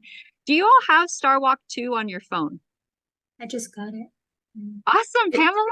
It's Yay. Android. It's Android, I think. And I have Mac. Okay, well, there's ways you might want to do some research. I'm not sure if you can get it. You can get some type of app on your phone to look at the stars, but I really recommend doing that tonight as some homework to start playing around with this and seeing what constellation the planets are really in. Because when you start looking at that and seeing that where the planets are, what sign they're actually in, is totally different than what Western astrology says, it's going to blow your mind, because you're suddenly going to have the insider information way up, way more accurate than most of the world is being tuned into the energies. You're going to know. And that's so empowering and so helpful. Go ahead, Pamela. Well, there's been a lot of talk, and this was where like it was kind of confusing for me, like as I'm like really I've gone full into this now. It's only been in like the last week that like so many different things are like really propelling me, and it just feels so divinely guided on so many levels. I could go on, but there was a lot of talk about Pluto being in Aquarius. And now like and some of the people that I've been following, I was like starting to question that, like I really felt aligned with. But now that you're talking about Aquarius is still in some of these other areas, you know, maybe there is still some truth to this Aquarian energy that is still very prevalent right now. Yes. You know, not just like that it's going to be in 17 years, you know, there is still a lot of Aquarian energy, it seems, you know. It's right now, yes, until March 14th. Oh, And okay. then it's all going to go into, yay, good job, Stefan. Yay, this will be fun for you to play with. March 13th, 14th, Sun goes into Pisces and Mercury will be in Pisces too. But Saturn, the planet of structure, the planet of building your cathedral of the soul, I like to call it, is going to be in Aquarius the whole year. And so Western astrology thinks that Pluto is in Aquarius, but really it's Saturn. It's Saturn it was in that vibe. And thank God, because Saturn is about building structure and Pluto is about releasing that structure. And so this is a great year for building up the new age business, for building up the new age idea, for starting a new business, just like Stefan just did. I mean, it's such good timing, man. Such good timing. Like, way to go. You know, that's awesome. So yes, there is Aquarian energy. What sign Pluto is actually in this year is actually Capricorn. And Capricorn is the old boys club. Capricorn is the government. It's like all the rules and laws of how things have been being done for thousands of years. It's the way things are. But guess what Pluto is? Pluto is volcanic. Pluto changes everything it touches. Pluto brings the truth to the surface. Pluto is the great revealer. If you're into Hinduism or yoga, Pluto is a bit like Shiva, right? So Shiva comes in and reveals the truth. Right? There's like 3 different forms of God, right? There's the creation, the sustaining, and the destruction. Pluto is the god of the underworld. Okay. So the structure as we know it in our government systems, the structure of our world as we know it, well, Pluto is now affecting it. Pluto, the god of truth, revelation. There is going to be so much truth this year.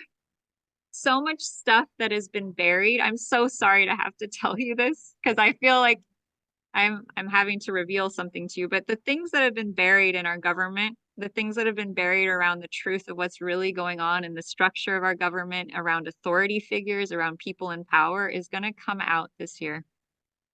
Pluto and Capricorn, and it's going to be happening the whole next year. And so we're at the beginning stage of, yes, the truth shall set us free. We're at the beginning stages of this. And so if you're feeling it, okay, you're not alone. The dismantling of the corporatocracy, the dismantling of the stranglehold of our society and this kind of structured, unorganic slave state is changing.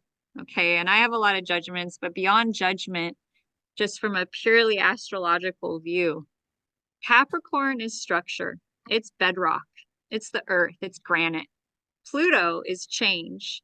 It is transformation. It is bringing the truth to light. So when Pluto is in Capricorn, that is bringing truth and light to the structure of humanity, to the structure of our civilization, to the structure of our government. Pluto to Capricorn brings the truth to light. It brings what is hidden and buried to the surface. Okay, so anything that is hidden in the government, that is hidden within corporate elite, that is hidden within the ruling classes. So Capricorn is really those that are at the top. It's like the top. Okay, Capricorn is the top. That's the success. It's the mastery. Pluto is transformation. So those that are at the top, the truth is going to come out. That's all.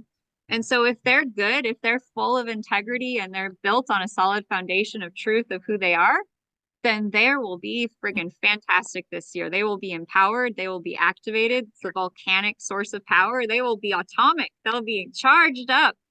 But if there is anything in those who are in authority or in power or in the structure that are not in alignment, there will be a revelation. There will be truth brought to light. There will be uncomfortable moments. And so for all of us, this is a good, as individuals, a good takeaway to like do our very best to bring our structure, to bring our foundation, to bring our core values into alignment, to bring them into integrity, because Pluto exposes. Right? Yeah, go ahead, Karen.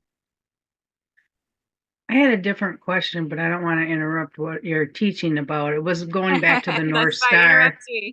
Interrupt me. I could use a new direction here. Yeah, go ahead. So the North Star. So everything in the sky moves, but the North Star. It stays exactly in where it sits, where it is all the time. That's what I've read. Okay. Polaris. And then the moon. I was kind of investigating about the moon, and do we only see one half of the moon? It never spins around and shows us its backside? Well, that's a very good question with the moon. Yeah, we only see parts of it at a time, right? I've never really studied how all of that works, and then we're starting to get into complicated territory there. I would look up an article on the moon when it comes to that specific question. But what I can tell you is that the moon is always changing, and it's always going in cycles. And that's how we see it in astrology, is changing of the tides. And today moon is in Virgo, approaching the past life karma point. So what does that mean? Well, that means moon is emotion. The karma point means our past and what we're moving away from. So emotionally, we could have past life memories of things we're moving away from being brought to the surface. We could have old habits or patterns being brought to the surface to be released. In Virgo, that has to do with work, service, giving, overworking, working too hard. So emotionally, as a people in the collective, we may be feeling like, that's it. I will not work so hard anymore. That's it. I want to be in more peace. I want to have more calm. I don't want to be slave anymore. There's a big energetics emotionally around slavery coming up to the surface. To be released. That's why it comes up. Virgo is that hard work. It can also relate to being a healer or a doctor or a nurse, someone who cares for people. So that moon, emotional nature, we want to be of service emotionally. We feel fulfilled by helping others. At the same time, with the past life point there, right next to it, approaching it, we're getting closer to it. So moon approaching the past life point. In the next 24 hours, we could have things come up around, emotionally, I don't want to work so hard anymore. Emotionally, I want to have more balance between my work and my relaxation. Emotionally, I want to heal, right? There may be things around, you might want to take better care of your body. You might want to get more exercise. You might want to nourish your body more here. There's definitely something there, Karen. So it's interesting that you kind of felt it, because there's always so many things to look at, right? But you just totally put your finger on the pulse of that, which is very, very powerful. But what I wanted to bring us back to is that the sun and the moon have something called a sun-moon midpoint. And today, guess what? It is in Ophiuchus. It is in the 13th sign. And look at this amazing event we just had today, doing that clearing around Ophiuchus energy, around the energy of the 13th sign. It's just absolutely incredible and so fitting. So the sun-moon midpoint is the point between the moon and the sun. It's a little bit like if the sun and the moon had a baby, that would be the sun-moon midpoint in Ophiuchus. Okay, so it combines the solar energy of the soul and the lunar nature of the emotion. And one could say it's like our core emotional nature. And so today we're really drawn to the great mystery. We're really drawn to the sacred sciences. We're drawn to mastery of our energy systems. We're drawn to the sacred initiations of what's possible energetically. We're like turned on here. We're turned on to sacred knowledge. We're remembering our sacred memories. We're remembering our initiations. We're remembering where we have been energetically that now we are accessing spiritually. Yes, Nick, go ahead. Interesting. So like now that like the masses are kind of like remembering more, Hmm. what's gonna like what's gonna happen to like the elite? Like what's your opinion? Well, with Pluto and Capricorn, Pluto is the great revealer of truths, and Capricorn is the elite classes. So my guess would be a systematic revelation of the truth, step by step, layer by layer, with the Saturn, the structure of humanity, being in Aquarius, about wanting to build. We want to build a new society. We want to build a new future. So there's going to be different views of how to do this. Some people are going to want to build smart cities, and some people are going to want to build in tune with nature and having balanced access to technology. So you're going to feel compelled this year. You're going to say, I feel within me that things are changing on a collective and individual level, and I'm feeling propelled at a soul level to take action to create a new structure, maybe where you live, where you work, the people in your community. You're feeling change. I mean, that's also the dragon energy. You're feeling this urge to change on like a huge level. And that's why I'm doing this course, is I want to give you the information for this year and also teach you how you can learn and look at it every day yourself. Because as much as I love to be this guide or this oracle for you, you all can do it too. If you knew how to read this map, you would know what I'm saying. And you go, oh, look at that. We've got Saturn in Aquarius. Oh, that's structure and that's community. Oh, that's change in our community. That's change in the structure of our communities. That's change in the environment of our world. Oh, we have Pluto, the god of transformation, in Capricorn. Oh, there's structure and change again. Structure and change again. Structure and change again. We're seeing this in multiple places. Structure and change. You feel it. I mean, I didn't even need to get on here for you to know this, did I? Like, you've already, probably everyone out there, have been feeling there's something happening in the collective field. Am I right? Like, this is not 100%. just, yeah, this is not just me. This is something we're all feeling. Yeah, like And on oh, sorry to interrupt. Go ahead. it's okay. What are I you was gonna gonna say? say like I completely agree with you because like on Wednesday I started to feel a little bit off and I was like looking at your content and then I went out into like the forest and like grounded myself. Thursday, Friday, Saturday, I got like kind of ill. And Mhm. so I just like took those days off and like meditated, went to the forest and I was like, wow, like I can really feel you. Feel it. And so like really resonate with you, with your content and everything.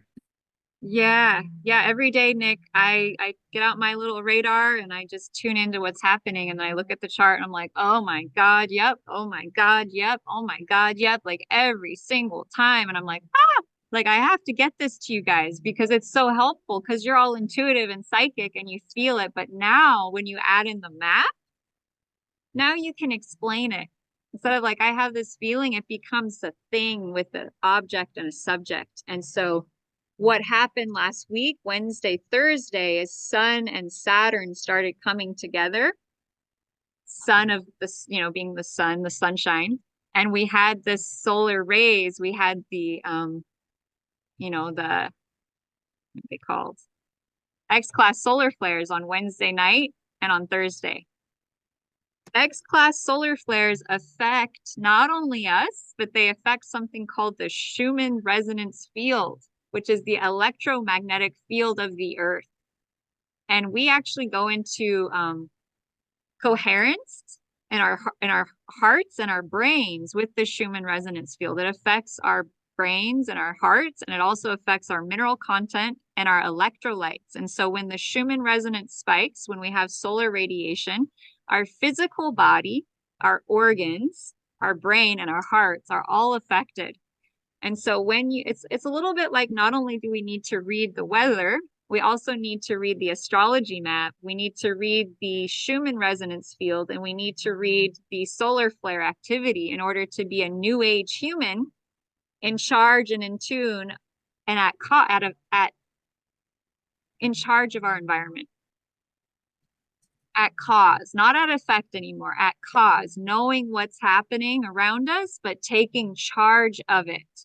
And so what gives us the most power is awareness. As soon as we have that awareness, we're back in charge. And so that is why this map, that is why knowing what is happening in the solar field, what's happening with the Schumann resonance field, we have so much more power to truly own our environment so that we can help others better. Okay. And so that's why you had to go sleep. You had to rest. That's why people have been exhausted with the full, and then we had the full moon. So you amplified it all. The moon amplifies everything it touches, right? It's the reflector. So that's part of why that was such big energy. All right, you guys, we're getting a lot of questions here. Any last final questions before we tie it up for tonight? Any last takeaways? I know there's a lot of excitement, there's a lot of energy, but we got 4 more days, so I don't want to tie you out on day 1. Yeah, any last questions, comments, anyone want to share? Go ahead, Karen.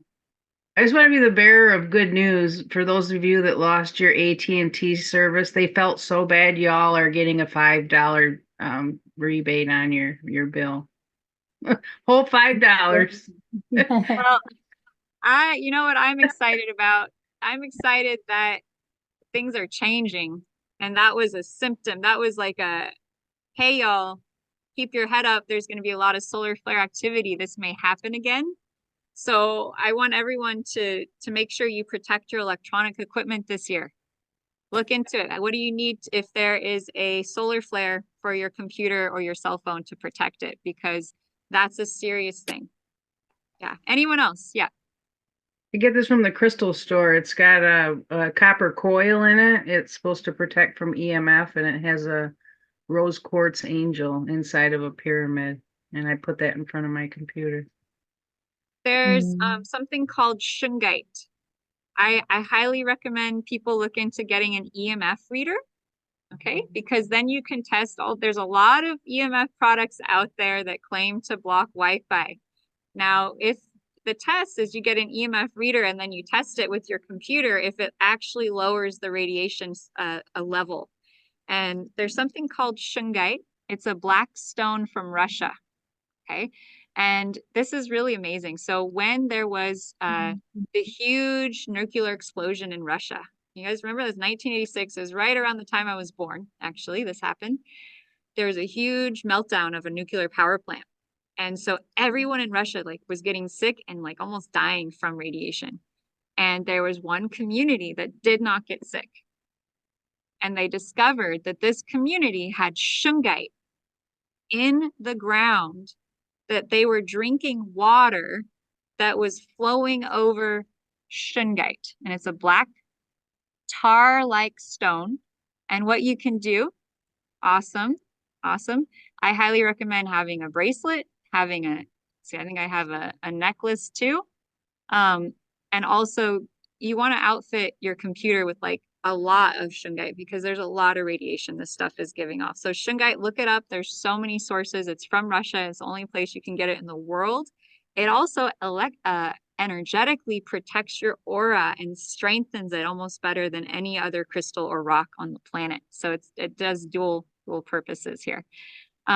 All right, awesome. Any final questions or comments before we wind up for today? And then tomorrow we'll be starting same time, 4 o'clock, and we'll be going deeper. And tomorrow I'm going to be actually teaching you finally how to start reading the chart. We're going to start getting you trained this whole week. You're going to end this 5-day challenge knowing how to read astrology charts. I mean, everyone who came to my last 5-day challenge, they're doing charts now, and it's just amazing.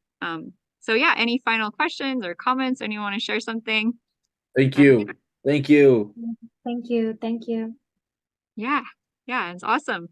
What are you all most excited about learning this week? What's your what's the thing that drove you to come? What did you most want to learn? I just like being around I just like being in your presence. Awesome. Well, hopefully I'll be able to give you a skill as well as being around the energy of source that I get to channel for you all. You know, this is the when we give our gift, you know what happens is that God comes through us. That's why I love to give my gift to you all, because God gets to come through me and I'm just like, woo, this is great. So whatever lights you up, whatever you feel so lit up by, that is God's source spirit coming through you to bless everyone that you touch. That is what your gift is. That's how you know. Because it's like you feel this joy, you feel this bubbling, effervescent, beautiful feeling. So I just want to say a little prayer with you all, if you don't mind, since we're all here together. Let's just take a moment and let's just imagine pure love. Just imagine pure love, pure goodness, radiant love, light, and joy. And let's just say a prayer that all beings on this earth be completely happy, be completely healthy, be completely free, and that we all be blessed by the love, purity, and abundance and joy of all that is. And then just take a deep breath in, exhale, shower it out to the universe, to the cosmos, and just feel all that love channeling through you, through all beings, through all directions of time and space. Thank you, God. Thank you, universe. And just imagine the whole earth, the whole universe just lit up with pure love, pure light, everyone happy, healthy, and free. How does it get better than this, God, Lord, universe? What else is possible? May all beings on this earth be happy, be healthy, be free. Thank you, God. May it be, may it be, may it be, may it be. Sending you so much love, love, love, love, love, love. Thank you so much. Please write in the group your experience from today. Share with everyone, get everyone excited, and I'll get this replay together for you all. And tomorrow we're gonna go in and we're gonna teach you the mechanics of how to friggin' learn that chart, how to be able to decipher the code, so that you can find your North Star. So by Friday, everyone's going to know your North Star. Stefan, you're going to come back Friday. We'll get you your North Star. Don't you worry. I so love and appreciate you all. Thank you so much for being here. I'm glad Yola was here. She was holding it down. And I send you all so much love. All right, y'all. Thank you, Lois. Thank you. Thank you, everyone. Yes.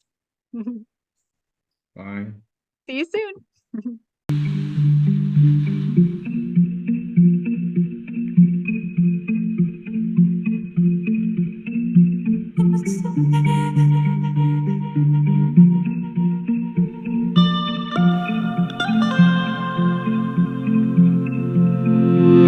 This fascination with freedom in your hands. Now you call me, you call me, you call me, you call me home. This introduction to the peacefulness of your stance. Now you call me, you call me, you call me, you call me home.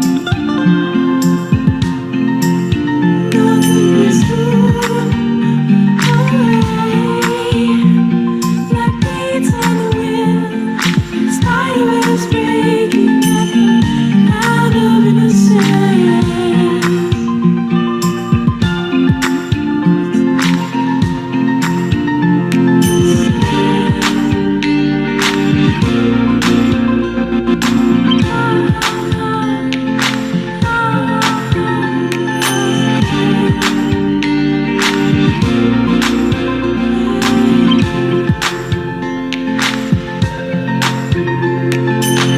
Your fascination with the ethers, how they